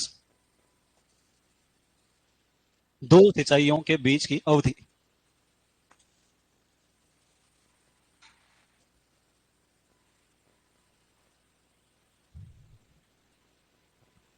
अब कुछ समझ में आया? क्या समझ में आया? देखो बेटा, अगर तुम्हारी समझ में नहीं आ रहा है तो तुम सुपरवाइजर आज ही बन गए हो फिर। ये याद रखना जिंदगी में, अगर समझ में नहीं आ रहा है फिर भी पढ़ने की कोशिश कर रहे हो तो दीवार में सिर ठोक रहे हो। दरवाजा उधर है, वहां से जाना रहता है ना? अपन पढ़ेंगे सिंचाई के समय का निर्धारण। क्या पढ़ेंगे बेटा?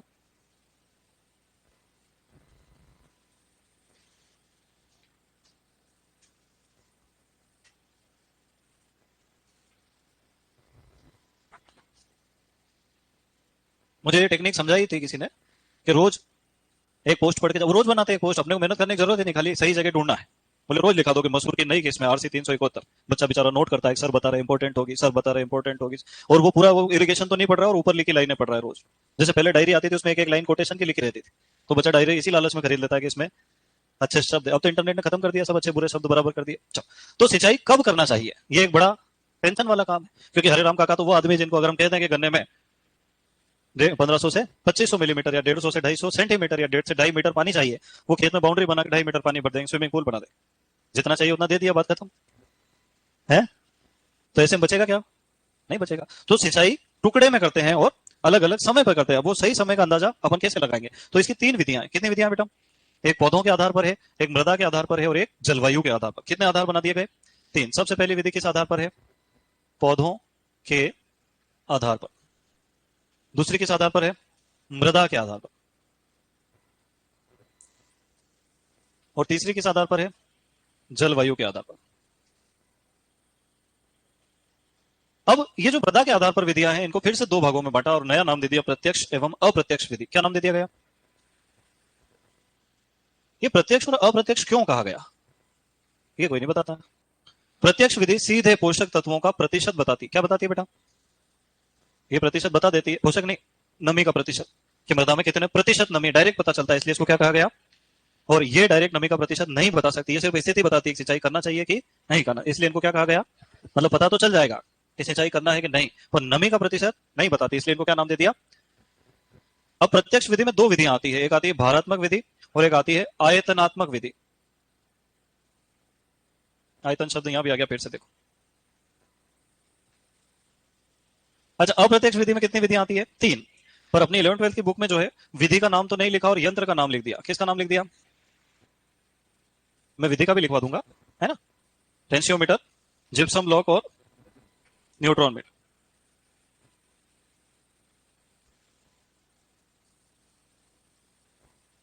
और जलवायु के आधार पर एक ही विधि जिसका नाम है IWCPE अनुपात। तो अभी तो ये चार्ट उतारना है तुमको, फिर एक एक करके सब विधियों को अपन पढ़ेंगे।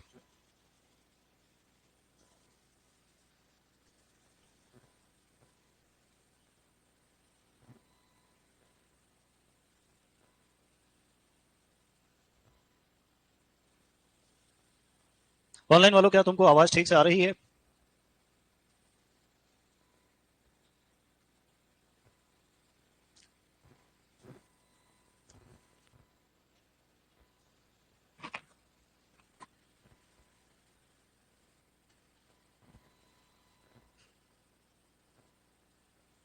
लिखा।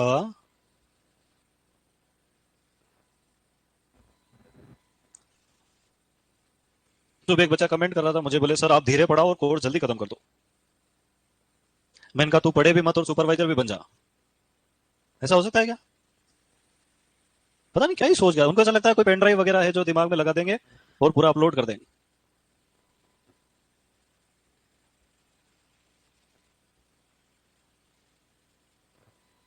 अभी सुबह वो एक बैच में 2021 का नोट्स लेके पढ़ रहा भाई मेरा। बताओ, उसको ये नहीं पता चला अभी तक, ऐसे 21 में भी नहीं हुआ था, 24 में भी नहीं हुआ, अभी भी शंका में है। यहाँ तो नहीं बैठा है वो लंबी मूछों वाला आदमी, लिखता ही नहीं है वो। बताओ, तुम सोचो मैं कितनी देर पढ़ाता हूँ, कितनी देर तुम लिखते हो, 50-50। वो बैठ के देखता है मुस्कुराओं के आधार पर, बेस्ड ऑन प्लांट्स। पौधों को देखे कैसे पता लगाएंगे? इन विधियों को कहा जाता है व्यवहारिक विधि। क्या कहा जाता है बेटा? व्यवहारिक विधि का मतलब जिसमें विज्ञान की ज्यादा आवश्यकता, उसको क्या कहते हैं? व्यवहारिक विधि, है ना। जहां भी यंत्र का प्रयोग करे या किसी टेक्निक का प्रयोग करे तो वो वैज्ञानिक विधि होती है ना। जहां कोई चीज नहीं लग रही, आदमी देख के ही बता दे, वो व्यवहारिक विधि होती है ना। चलो, अब पौधों के आधार पर अपने देखना है कि अगर अपन खेत में गए दोपहर में, हमको पौधे मुरझाए मुरझाए दिखाई दे रहे तो तुरंत सिंचाई कर देना चाहिए। तो पहला नंबर क्या लिखेंगे? पौधों के या पौधों में मुरझान प्रारंभ होने पर, या तो ऐसा लिखोगे दोपहर के समय खेत में पौधे मुरझाए दिखाई देने पर तुरंत सिंचाई कर देना चाहिए। दूसरा, पत्तियों का ताप नाप कर, ये वैज्ञानिक विधि है ना। काय से नापते हैं बेटा? इंफ्रारेड थर्मोमीटर, देखा है ना तुमने? वो कोरोना में आई थी ना कटी हुई बंदूक, वही इंफ्रारेड थर्मोमीटर। याद आया कुछ कुछ? कौन सी क्लास में थे तब? स्कूल जाते थे? इसमें लिखना है, यदि पत्तियों का ताप वातावरण के बराबर या अधिक होने पर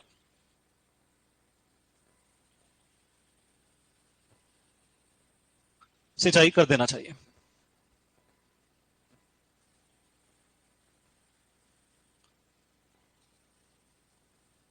दो चीजें हो गई।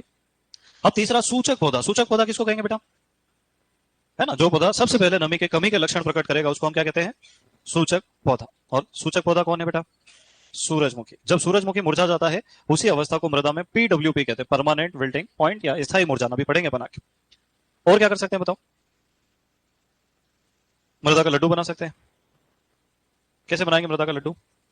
खेत की मृदा को दोनों हाथों से दबाएंगे और हवा में उछालेंगे। अगर वो झप करके नीचे गिरे मतलब उसमें नमी है, और अगर वो झरर करके बिखर जाए तो तुरंत सिंचाई कर देना चाहिए। लिखो।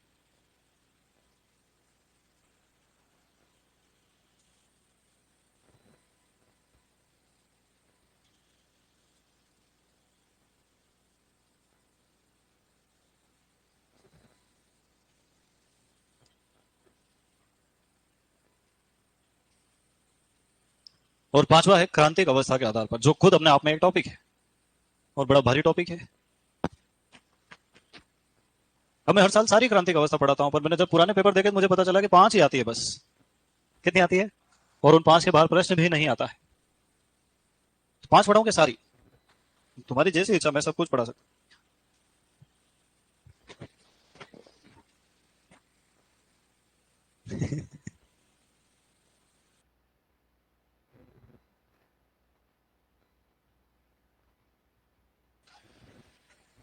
चले आगे, लिख लिया। अब हेडिंग लिखो, क्रांतिक अवस्था। अभी नहीं लिखा?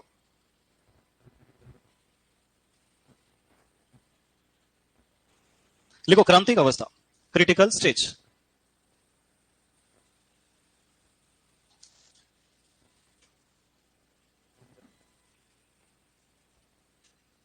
इसको सर्वोत्तम व्यवहारिक विधि माना जाता है। क्या माना जाता है बेटा?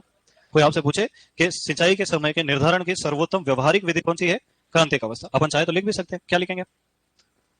सर्वोत्तम व्यवहारिक विधि।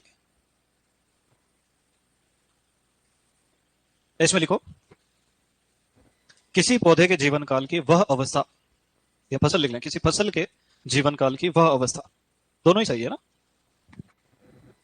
किसी फसल के जीवन काल की वह अवस्था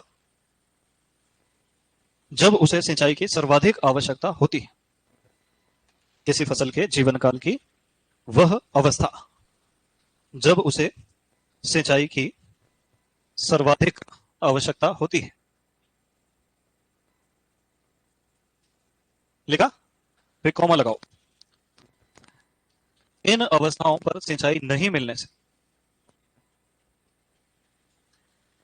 इन अवस्थाओं पर सिंचाई नहीं मिलने से उपज में भारी कमी होती है। उपज में भारी कमी होती है। जैसे गेहूं में अगर सीआरआई पे सिंचाई नहीं करे तो 40% उपज कम हो जाती है। अगर धान में बूटिंग अवस्था पर सिंचाई नहीं करे तो 60% तक भी उपज गिर सकती है।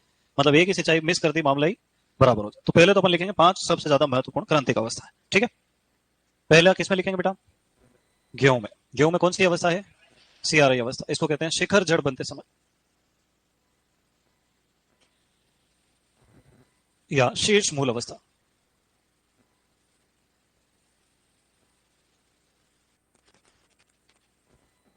कब आती है? 21 डेज आफ्टर सोइंग, बुआई के 21 दिन बाद। डीएस का मतलब क्या है? डे आफ्टर सोइंग, है ना। फिर दूसरी फसल कौन सी हमारे पास? धान। धान में बूटिंग अवस्था, अंग्रेजी में याद करना। तीसरी है मक्का। मक्का में टेसलिंग। टेसलिंग किसको कहते हैं बेटा? नर पुष्पन को। और सिल्किंग, सिल्किंग किसको कहते हैं? मादा पुष्पन को। चौथा गन्ना। गन्ने में संस्थापन अवस्था, इसको इंग्लिश में कहते हैं फॉर्मेटिव अवस्था। और पांचवा आता है मूंगफली। मूंगफली में पैकिंग अवस्था, जिसको हिंदी में कहते हैं अधिकीलन अवस्था।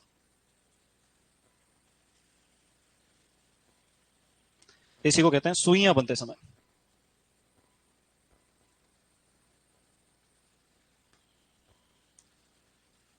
अब देखो, मैं जब पढ़ाता हूं ना क्रांतिक अवस्था, तो खाली क्रांतिक अवस्था नाम का टॉपिक 2 से 3 दिन चलता है। तो उतना डिटेल में पढ़ाऊं कि इतना काफी है? हैं?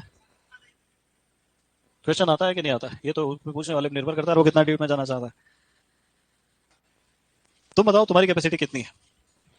है? इतनी है? इतनी कितनी? ये 5 अवस्था जितनी?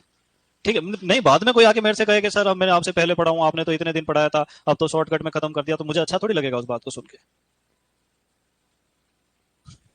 आधे बच्चे समझ ही नहीं पा रहे। अरे और डिटेल में ले जाऊं इसको, रहने दूं?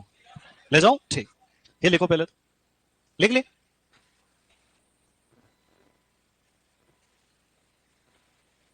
हाँ?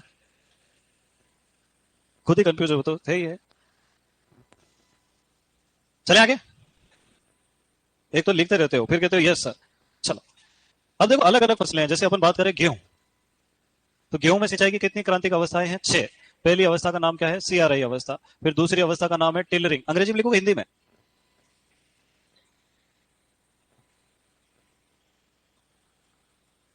ये इंग्लिश में जल्दी याद हो जाती है।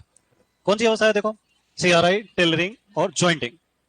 फिर 3 उत्पादन अवस्था है, फ्लोवरिंग, मिल्किंग और डव अवस्था। ठीक है। देखो कैसे। मान लो हमने किसी गेहूं के बीज की बुआई की। क्या की बेटा? अब गेहूं की बुआई हम करते हैं 5 से 7 सेंटीमीटर की गहराई पे, या 3 से 5 सेंटीमीटर की। क्यों? क्योंकि मैक्सिकन बोने गेहूं में कोलियोप्टेल की लंबाई होती है 5 सेंटीमीटर। तो बुआई की गहराई कितनी रखेंगे अपन? 3 से 5 या 5 सेंटीमीटर गहराई। ठीक है। क्योंकि कोलियोप्टाइल क्या होता है? जब प्रारंभिक तना निकलता है और वो जब व्हाइट कलर का रहता है, तो इसको क्या कहते हैं हम लोग बेटा? कोलियोप्टाइल। तो गेहूं में कोलियोप्टाइल की लंबाई कितनी है? ये जेईटी 2021 में पूछा हुआ प्रश्न, जो पूरी दुनिया को आउट ऑफ सिलेबस महसूस हुआ उस समय।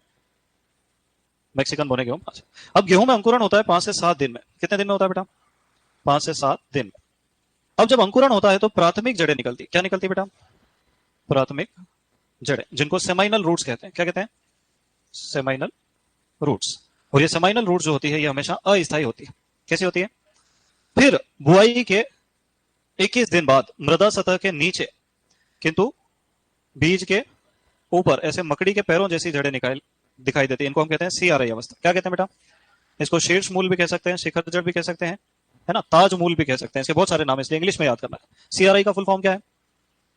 Crown root initiation. ये द्वितीय जड़ें होती है और स्थायी होती है। कैसी होती है बेटा? अब बताओ, गेहूं में स्थायी जड़ें कौन सी होती है? द्वितीय। मक्का में स्थायी जड़ें कौन सी होती है? द्वितीय। गन्ने में स्थायी जड़ें कौन सी होती है? द्वितीय। मतलब प्राथमिक जड़ें हमेशा कैसी होती है? अस्थायी। तो 20 दिन बाद प्राथमिक जड़ें धीरे धीरे गलना शुरू होती है और दूसरी प्रकार की जड़ बनती है। अब सीआरआई जड़ों का काम क्या है? एक तो पोषक तत्व ग्रहण करना, दूसरा पौधे को सहारा देना। क्या काम करती है? सहारा देती है। और 21 दिन बाद आ जाती है। कितने दिन बाद आ जाती है? 21 डेज आफ्टर सोइंग। फिर गेहूं का पौधा जो है वो ग्रेमिनी फैमिली से बिलोंग करता है। ग्रेमिनी फैमिली में क्या गुण पाया जाता है? कि इसमें ऐसी गांठें पाई जाती है। क्या पाई जाती है? और जो जमीन के नीचे वाली गांठें होती है, उनसे अलग अलग इंडिविजुअल स्टेम्स, यानी एक एक अलग अलग तने निकलते हैं। इस घटना को हम कहते हैं कल्ले फूटना। क्या कहते हैं बेटा? अंग्रेजी में इसी को कहते हैं टिलरिंग। क्या कहते हैं? तो पहली अवस्था क्या हो गई? सीआरआई। दूसरी अवस्था क्या हो गई? टिलरिंग। टिलरिंग का अर्थ क्या है? कल्ले फूटना। क्लियर मामला? अब गेहूं में कल्ले फूटने के लिए तापमान 16 से 20 डिग्री सेल्सियस चाहिए, और एक पौधे से 15 से 20 कल्ले निकलते हैं। कितने निकलते हैं? ठीक है। चलो, अब ये कल्ले फूट गए। यहां पे छोटी छोटी गांठें हैं, देखो ये वाली। तो ये जो गांठ है इसको तो हम कहेंगे नोड, क्या कहते हैं बेटा? और दो के बीच की दूरी क्या कहलाती है? इंटर नोड, क्या कहलाती है? ये पौधा धीरे धीरे धीरे धीरे लंबाई में बढ़ने लगता है ना? इस अवस्था को कहते हैं ज्वाइंटिंग अवस्था। क्या कहते हैं? ज्वाइंटिंग अवस्था मतलब जब गांठें दिखाई देने लगती है। ज्वाइंटिंग अवस्था किसको कहेंगे? गांठें बन, ये तीनों वृद्धि वाली अवस्था। अब जब इस पौधे ने अपनी वृद्धि पूरी कर ली, देखो 20 दिन 40 दिन 60 दिन ऐसे याद करना, 20 का पहाड़ा आई, ठीक है? लंबी अवधि में एक आध दिन ऊपर हो जाता है, छोटी अवधि में पहले काम हो जाता है। जब पौधा लंबाई पूरी कर लेता है तो ये गांठें जो है ये फूल जाती है। क्या हो जाता है बेटा? गांठें बनने से गांठें फूलने तक की अवस्था को बूटिंग कहा जाता है, जो धान में सिंचाई की प्रमुख क्रांतिक अवस्था है। तो बूटिंग के आगे क्या लिखूं बेटा? गांठें बनने से फूलने तक की जो पूरी अवस्था है उसको क्या कहा गया है? बूटिंग अवस्था। गेहूं में भी प्रयोग होता है पर यहां नहीं होगा अपने इसमें, ठीक है? अब ये जब पौधा अपनी संपूर्ण लंबाई को प्राप्त कर जाता है तो यहां से अंतिम पत्ती निकलती है जिसको हम कहते हैं ध्वजापर्ण। क्या कहते हैं बेटा? इसको अंग्रेजी में कहते हैं फ्लैग लीफ, और साधारण भाषा में इसको झंडा पत्ती भी हम लिख सकते हैं। क्या लिख सकते हैं? अब ऐसा माना जाता है कि प्रकाश संश्लेषण में सर्वाधिक योगदान ऊपरी पत्तियों का यानी ध्वजा पत्तियों का होता है। कितना होता है? 52%। तो प्रकाश संश्लेषण का कितना प्रतिशत ध्वजापर्ण करती है? 52%, 52%। कुछ कुछ किताब में 60 भी दे रखा है। अब ये जो पत्ती है ध्वजापर्ण, इसकी सबसे बड़ी खासियत क्या है कि ये गेहूं की बाली को होल्ड करती है। मतलब जो गेहूं की बाली निकलती है वो किसके अंदर से निकलती है? इस ध्वजापर्ण के अंदर से निकलती है। इस अवस्था को कहता है हम लोग बालियां बनते समय, और इसी को हम क्या कहेंगे? फ्लावरिंग या ईयर इमरजेंस। क्या कहेंगे बेटा? अरे वाह यार, नाम रोशन कर दिया तुमने। बालियां बनते समय, और अंग्रेजी में क्या कहते हैं? Year emergence. अब अगर ये गूगल ट्रांसलेट करते हैं तो ईयर को पढ़ लेते हैं कान। क्या पढ़ लेते हैं बेटा? और ईयर इमरजेंस को कहते हैं गेहूं के कान निकलते समय। तुम बताओ गेहूं में से कान कैसे निकले? तो बहुत खतरनाक है गूगल। अरे पूछा हुआ है कान बनते समय, तुम बताओ कान कैसे बनेंगे? फिर और आगे चले, बालियां बन गई, अब इनके अंदर दाना बनेगा जिसमें दूधिया पदार्थ होगा। इसको हम कहते हैं मिल्किंग स्टेज। क्या कहते हैं? मिल्किंग स्टेज, दाने की दुग्धा अवस्था या दूधिया अवस्था। और धीरे धीरे वो दाना कठोर होने लगेगा जिसको हम क्या कहते हैं? डव अवस्था या दाना कठोर होते समय। अब डव को जब गूगल पे सर्च करते हैं तो वो आता है गूंथा हुआ आटा या लोई बनाते हैं जो।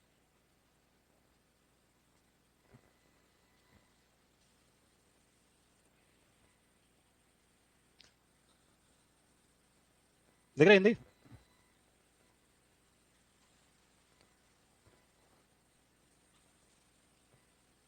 गेहूं में सिंचाई की प्रमुख क्रांतिक अवस्था नहीं है, अपन तो उत्तर लगा देंगे, पर उसके हिसाब से तो ये डव अवस्था है। कौन सी अवस्था है?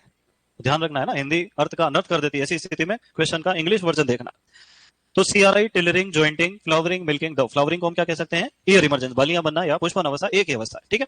अब वो पूछता है कि अवस्थाएं कितने दिन में आती? 20, 40, 60, 80, 100 और 120 दिन, है ना? आखिरी वाली 115 से 120 दिन, उसके पहले वाली 105 दिन, 100 से 105 दिन, फिर बाकी सब सेम। अब उसने यूं पूछना है कि गेहूं में केवल एक सिंचाई उपलब्ध हो तो कब करना चाहिए? तुम बताओ कब करना चाहिए? सीआरआई अवस्था। और दो सिंचाई हो तो?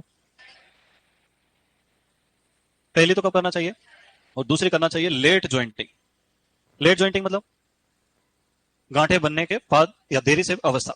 तो ये जो लेट ज्वाइंटिंग होती है ना, यही प्री फ्लावरिंग भी होती है। कौन सी होती है बेटा? क्योंकि जेईटी 2015 में पूछा है कि दो सिंचाई हो कब करना चाहिए, चारों ऑप्शन ऐसे बनाए तो उत्तर आया सीआरआई और फ्लावरिंग। गांठें बनने के बाद और पुष्पन के पहले, वो अवस्था है ज्वाइंट में दोनों की। और अगर तीन सिंचाई है तो 1, 3, 5, पहली कौन सी है? सीआरआई। फिर टिलरिंग पे नहीं करेंगे और कब कर देंगे? लेट ज्वाइंटिंग पर। फिर फ्लावरिंग पे नहीं करेंगे और कौन सी पे कर देंगे? मिल्किंग पर। बस। तो अगर डिटेल में पढ़ना हो तो फिर ऐसे पढ़ना पड़ेगा। और थोड़ा सा आगे चलते हैं। ये सीआरआई अवस्था की खोज की डॉक्टर बीएल भारद्वाज ने। किसने की बेटा? ठीक है? तो अगर तुम चाहोगे इस तरह से पढ़ाओ तो मैं इस तरीके से बता देता हूं। ठीक है, चलो अभी लिखो। आज का लेक्चर मेरे हिसाब से निपटा दोगे तुम इसमें। ये तो लिख लिया तुमने, अब ये लिखोगे क्या?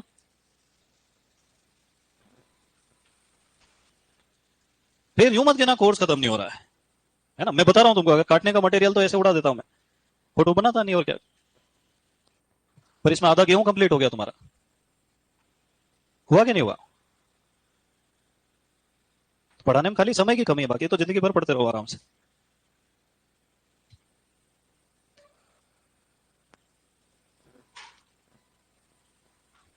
लिख लिया? अब इसमें बहुत ज्यादा डिजाइन नहीं डालना है ना? क्योंकि 8 मिनट तो तुम्हारे लेक्चर में बचे हैं और 15 मिनट डिजाइन डालने में।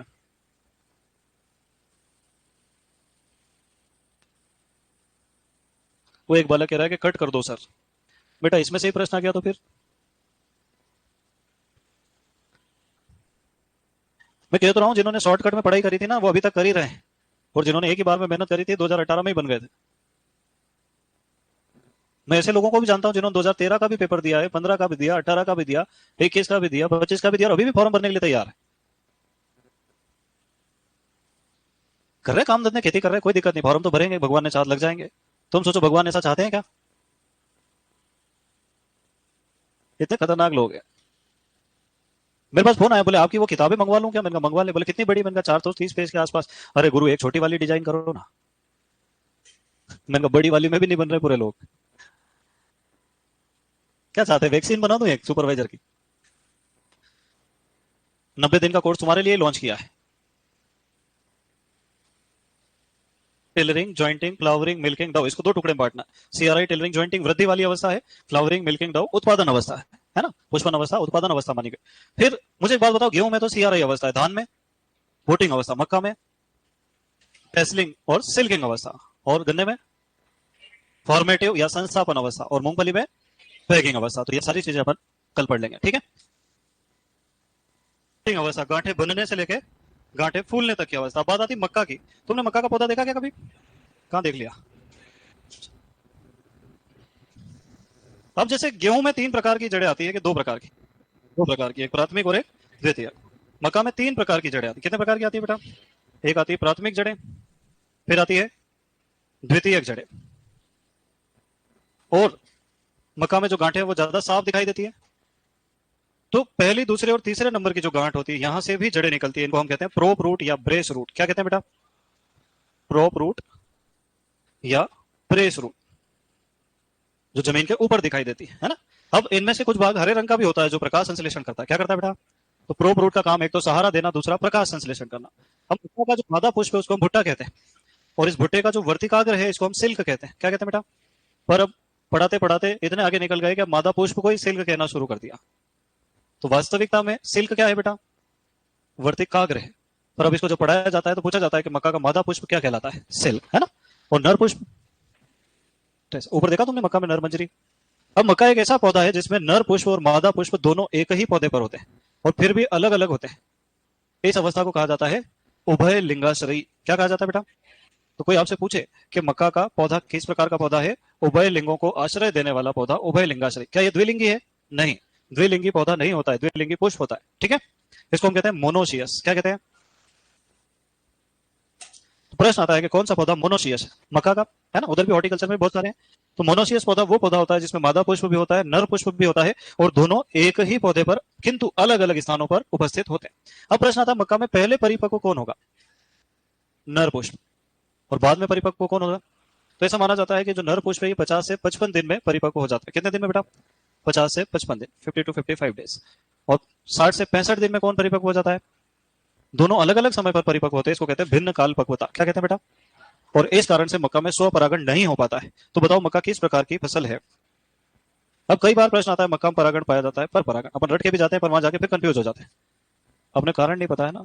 कारण अगर पता हो कि दोनों एक साथ परिपक्व हो ही नहीं सकते तो फिर पर परागण ही होगा, स्वपरागण नहीं होगा। तो इसलिए ये प्रश्न पूछा जाता है। क्लियर है मामला? तो मक्का में सिंचाई की प्रमुख क्रांतिक अवस्था कितनी है? कौन सी?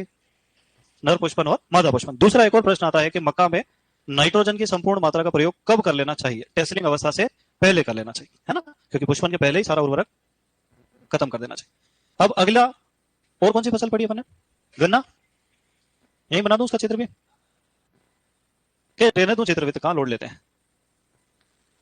अच्छा, गन्ना जो है इसमें बुआई के लिए बीज के स्थान पर उसका तना प्रयोग किया जाता है, जिसको हम कहते हैं सेट। क्या कहते हैं बेटा? देखा तुमने कभी? एक सेट में कितनी कलिकाएं होना चाहिए? इनको आंखें भी कहते हैं, है ना। तो गन्ने का ऊपरी 1/3 हिस्सा बुआई में प्रयोग करना चाहिए, क्योंकि ऊपरी भाग सक्रिय होता है, निचला भाग सुषुप्तावस्था। ऐसा मैंने पढ़ाया क्या? अभी तुमको नहीं पढ़ाया, जिनको पढ़ाया उनको पढ़ा दिया। अब गन्ने की समस्या क्या है? इसमें अंकुरण होता है 30 से 60 दिन बाद। कितने दिन बाद होता है बेटा? 30 से 60 दिन बाद। और यहां से जड़ें निकलती। अच्छा, इस टुकड़े का प्रयोग करते हैं बुआई में। इस टुकड़े को हम क्या कहते हैं? सेट। तो जो सेट से जड़ें निकलती है उनको क्या कहेंगे? सेट जड़, है ना। और ये प्राथमिक जड़ है, और ये हमेशा कैसी होगी? अस्थायी। तो गन्ने में अंकुरण कितने दिन बाद हो रहा है? 30 से 60 दिन बाद अंकुरण होता है। और कौन सी जड़ें निकलती है? सेट जड़ें। फिर ये तना जो है बाहर आ जाता है। अच्छा, तने को क्या कहेंगे अपन? शूट कहते हैं। तो ये तने के अंदर से जड़ें निकलती है। इन जड़ों को हम क्या कहते हैं? शूट जड़ें। और शूट जड़ें हमेशा कैसी होती है? स्थायी होती है। तो गन्ने में अस्थायी जड़ें कौन सी और स्थायी जड़ें कौन सी? अब जब गन्ने में 30 से 60 दिन तो अंकुरण होगा, तो फिर ये शूट जड़ें कब निकलेगी? 60 से 130 दिन। इसी को कहते हैं हम संस्थापन अवस्था या फॉर्मेटिव अवस्था। कुछ समझ में आया? नहीं आया? अरे गन्ने में सिंचाई की प्रमुख क्रांतिक अवस्था कौन सी है? संस्थापन या फॉर्मेटिव अवस्था। वो कब आएगी? 60 से 130 दिन बाद। बाकी गन्ने का भी आधा सिस्टम पढ़ा दिया ताकि वहां पे ज्यादा बड़ा गन्ना हो जाए तो यहाँ आधा यहाँ से याद रह जाए। ठीक है? तो मुझे ऐसे क्यों देखते हो भाई? मैं कोई खाने की चीज हूं क्या? क्यों देखते हूं? अब क्या बचा? मूंगफली, एरेकिस हाइपोजिया। वाह यार, एक ही बार में समझ में आ गया इसको आज। तुम्हारे घर पे मूंगफली लगाते हैं क्या? मेरे यहाँ तो खेत पे लगाते हैं। तो मूंगफली की जब हम बुआई करते हैं तो मूंगफली में इपीजियल अंकुरण होता है। कौन सा होता है बेटा?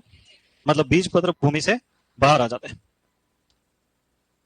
और मूंगफली जो है वो ट्राइफोलिएट ग्रुप का सदस्य, मतलब इसकी पत्तियां कैसे मिलेगी आपको? हमेशा तीन तीन के जोड़े में। बरसीम में भी ऐसे ही मिलती है। खाकरा, ढाक पलाश, ब्यूटिया मोनोस्पोरमा और ब्यूटिया फ्रंडोसा, जिसको जंगल की आग भी कहते हैं। अभी आया डबल ए में।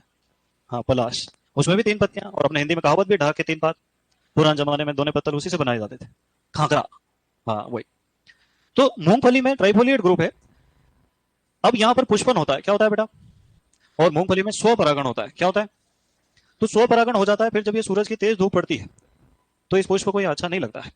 तो इसका वर्तिकाग्र यहाँ फूल से बाहर निकल के कहां चले जाता है? भूमि में नीचे की तरफ। इसको जियोट्रोपिज्म कहते हैं। क्या कहते हैं बेटा? तो जियोट्रोपिज्म कौन सा पौधा दर्शाता है? मूंगफली का पौधा। फिर ये जो धागे जैसी संरचना बनी हुई है धीरे से फूल जाती है और मूंगफली बन जाती है। क्या बन जाती है? तो बताओ, मूंगफली रूपांतरित जड़ है कि तना है? क्या है? फल है ना, तो जड़ है ना ही तना है ना? चने का फल बाहर लगता है, मूंगफली का जमीन के अंदर लगता है। हाइपो मतलब अंदर, जिया मतलब जमीन के, हाइपो जिया मतलब जमीन के अंदर फल बनाने वाला पौधा। अरे क्या नाम है मूंगफली का? पेरेकिस हाइपोजिया। तो ये जो धागे जैसी संरचना बनती है यहाँ पर, इन धागे जैसी संरचनाओं को पेग कहा जाता है। क्या कहा जाता है बेटा?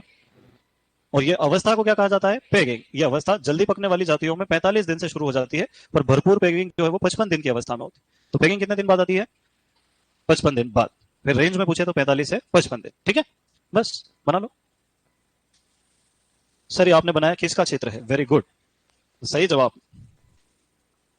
हाँ, इतने इंटेलिजेंट बच्चे अगर मेरे पास हो तो मैं उनको आईएएस वाईएएस भी बना सकता हूँ। सुपरवाइजर बहुत छोटी जो नौकरी है।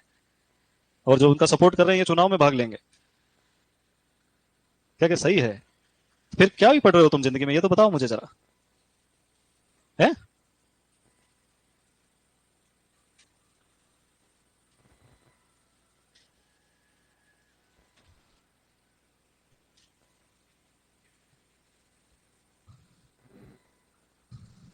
सही बात है सर।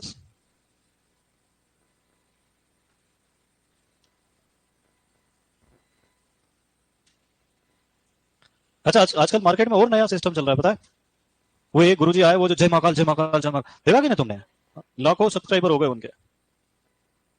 मतलब अब देखो, जितनी भी दलहनी फसलें और तिलहनी फसलें हैं उनमें पहली क्रांतिक अवस्था कब आती है और दूसरी कब आती है ना? अब मैं फूल आते समय और फलियां बनते समय नहीं लिखूंगा, खाली इतना ही लिखूंगा। क्या लिखूंगा? पुष्पन और फलन। फूल आते समय पुष्पन ही होता है और फलियां बनते समय फलन ही होता है। ठीक है? पर चना, सरसों और अलसी, इनमें अगर हमने पुष्पन अवस्था पर सिंचाई कर दी तो क्या होगा? फूल गिर जाएंगे। क्या गिर जाएंगे बेटा? तो पहली सिंचाई कब करेंगे अपन?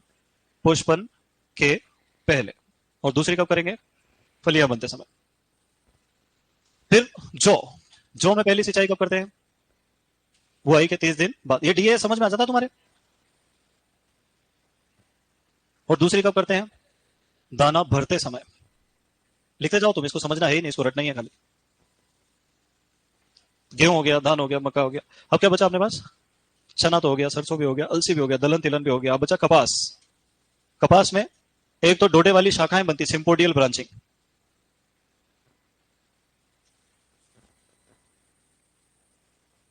डोडे वाली शाखाएं बनते से। दूसरा पुष्पन अवस्था और तीसरा डोडे बनते। डोडे मतलब फलन ही होता है ना, या डोडे के विकास के समय, बॉल डेवलपमेंट। अरे ओए,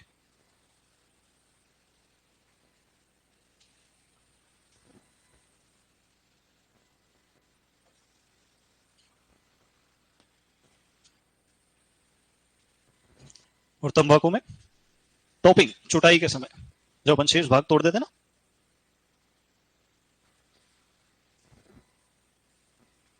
और क्या बच गया? 5 और 5 10, एक फसल और बच गई कोई सी।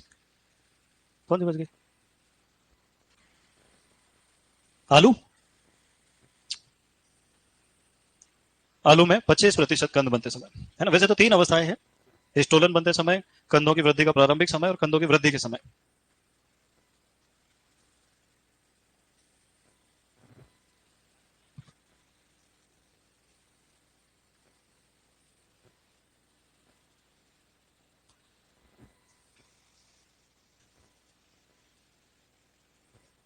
है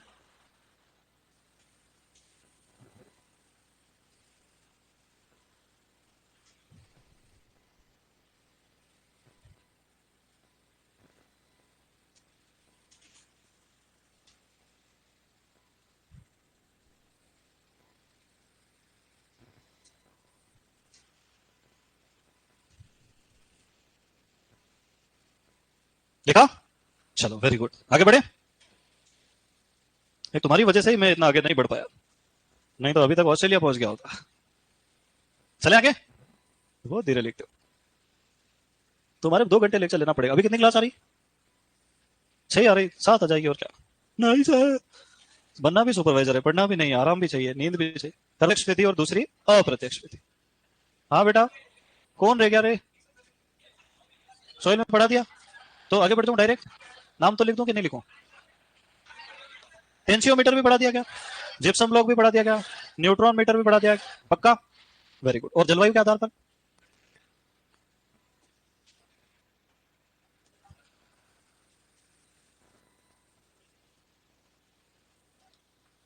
अच्छा देखो, जलवायु के आधार पर जो है वो बहुत इतना इंपॉर्टेंट नहीं है। एक वैज्ञानिक थे, कौन थे बेटा? परिहार, है ना। इन्होंने एक यंत्र देखा और उसका नाम था यूएसडब्ल्यूबी ओपन पेन एवोपेरीमीटर। एवोपोरीमीटर क्या काम करता है बेटा? एवोपरेशन किसको कहते हैं? वाष्पीकरण को। और ये क्या नापता है? वाष्पीकरण। अच्छा, ये जो एवोपोरीमीटर है, ये एक बर्तन है। क्या है? जब अपन ने बर्तन इसको भर दिया पूरा, तो यहाँ 15 सेंटीमीटर पानी था। कितना था? 15 सेंटीमीटर, है ना। अपन ने धान की फसल में भी 15 सेंटीमीटर सिंचाई कर दी, और इस बर्तन को धान के खेत में ही रख दिया, ताकि जो भी ठंड गर्मी बारिश धान की फसल झेल रही है वो इस पे भी सीधे असर पड़े। अब कुछ दिनों बाद अपन कहीं बाहर चले गए, अपन जब वापस आए तो इस बर्तन के अंदर 5 सेंटीमीटर पानी बचा। कितना बचा? बाकी का कहां गया? उड़ गया। अपने ख्याल आया कि इस धान में से कितना पानी उड़ा। अपन ने वैज्ञानिक प्रयोग करके देखा तो अपने को पता चला इधर तो 3 सेंटीमीटर ही बचा। तो 7 दिन बाद यदि बर्तन में से कितना पानी उड़ा है और धान में से कितना उड़ा है? 3 उड़ा। क्या इसमें से उड़ा 10 सेंटीमीटर और इसमें से उड़ा? तो उन्होंने किया सिंचाई जल की मात्रा बटे सीपी में से जल की मात्रा। ज्यादा पानी किसने उड़ाया? धान ने। कितना उड़ा दिया? 12 सेंटीमीटर। तो उन्होंने बहुत समय तक रिसर्च किया और ये पता लगाया कि जितनी देर में बर्तन से 1 सेंटीमीटर उड़ेगा, धान की फसल 1.2 सेंटीमीटर उड़ा देगी। सर्दियों में 10 घंटे लग जाए, गर्मियों में 3 घंटे लग जाए, मामला बराबर ही बैठेगा जब जब भी देखो। फिर उन्होंने गेहूं के साथ प्रयोग किया, फिर उन्होंने ज्वार बाजरा मक्का के साथ प्रयोग किया, और एक सूत्र दिया उन्होंने जिसका नाम क्या रखा गया बेटा? IWCP अनुपात। तो यहां पर इसका सूत्र लिख देते हैं अपन, IW बटे CP। इसको कैसे लिखते हैं? सिंचाई में दिए गए जल की मात्रा बटे CPE से वाष्पीकरण की मात्रा। मतलब खेत से कितना पानी उड़ा और वाष्पीकरण उस बर्तन से कितना, इन दोनों को काट देंगे, जो उत्तर आएगा वही क्या है? IWCP। ठीक है। अब सर्वाधिक किसका होता है बेटा? धान का। कितना होता है? 1.2। सर इसकी इकाई क्या है? इसकी कोई इकाई नहीं है। गेहूं का कितना है? 0.9, है ना। ये अलग अलग परिस्थितियों में थोड़ा चेंज भी होता है कभी कभी, है ना। जैसे गेहूं में नहीं कि इसमें उसकी पत्तियां ज्यादा चौड़ी बना दी तो उसमें से ज्यादा वाष्पोत्सर्जन हो सकता है। ठीक है। मक्का, बाजरा, इसका कितना हो? 0.8 के आसपास। पिछली बुक के डाटा अपन ने चेंज कर दिया इस बार, है ना। तुम्हारे पास नई बुक है पुरानी? नहीं है? देखो एक बार क्रॉस चेक करना, बुक निकालो। मैंने चेंज करे उसमें थोड़े डाटा।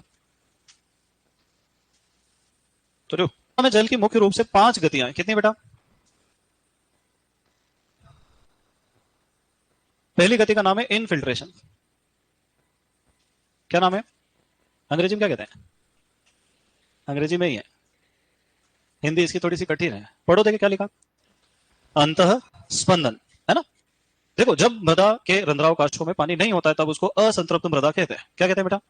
जब मृदा के सभी रंध्रावकाशों में पानी भर जाता है तो इसको संतृप्त मृदा कहते हैं। मतलब प्यासी मिट्टी है तो असंतृप्त मृदा, और पानी भरा हुआ है तो संतृप्त मृदा। तो जब किसी मृदा में पहली बार पानी दिया जाता है, जब वो असंतृप्त होती है, तो वो जो पानी है उस मृदा में प्रवेश करता है, वो नीचे की ओर भी गति करता है और साइड में भी गति करता है। इसको कहते हैं अंतःस्पंदन या इनफिल्ट्रेशन। असंतृप्त मृदाओं में जल की प्राथमिक गति या असंतृप्त मृदाओं में जल का प्रवेश क्या कहलाता है? इनफिल्टर। ये तो फायदे की चीज है इनफिल्ट्रेशन। पर एक बार जब सभी रंध्रावकाशों में पानी भर गया और हम पानी दे रहे हैं तो क्या होगा? गुरुत्वाकर्षण के कारण वो पानी सीधे कहां जाएगा?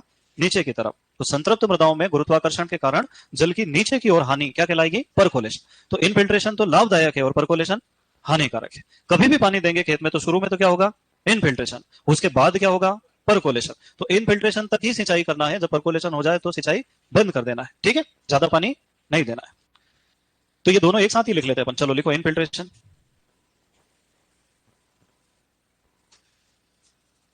या अंतःस्पंदन।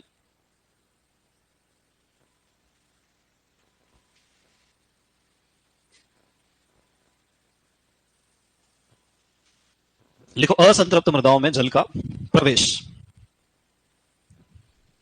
असंतृप्त मृदाओं में जल का प्रवेश।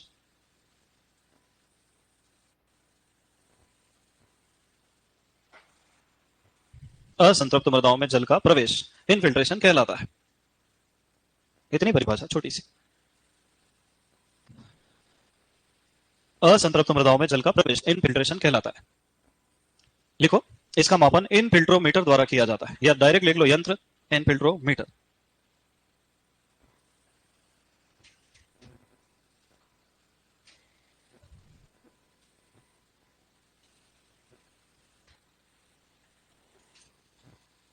लिख लिया? अब मुझे बताओ, रेत में एक बाल्टी पानी डालूं जल्दी अंदर चला जाएगा? हाँ, कि सिल्ट में चला जाएगा, कि क्ले में चला जाएगा? तो इनफिल्ट्रेशन की दर सबसे ज्यादा किस में होती है? रेत में। रेत, सिल्ट, क्ले, ऐसा लिख लो।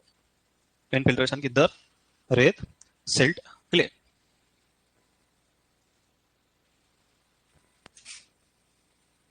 है ना। बलुई मृदा, बलुई दोमट, मटियार दोमट, मटियार, क्लेलोम। क्लेलोम को क्या कहेंगे? मृतिका दोमट और मृतिका। 6 प्रकार की मृदा। पर आपने देखना जैसे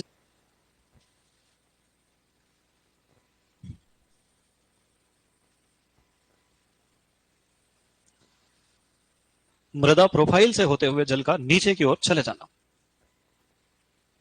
संतृप्त मृदाओं में मृदा प्रोफाइल से, मृदा प्रोफाइल तो पढ़ा होगा, ओ संस्तर, ए संस्तर, बी। जैसे जैसे नीचे जाएंगे संस्तर चेंज होंगे।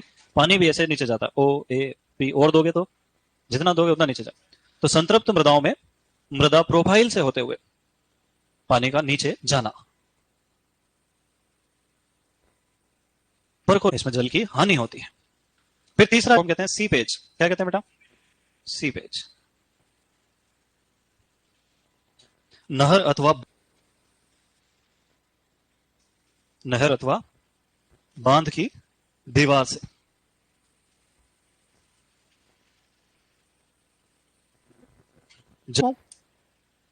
नहर अथवा बांध की दीवार से जल की क्षैतिज गति, मतलब पानी का आर पार निकल जाना, क्या कहलाता है? सीपेज। कोई पूछे नहरों से जल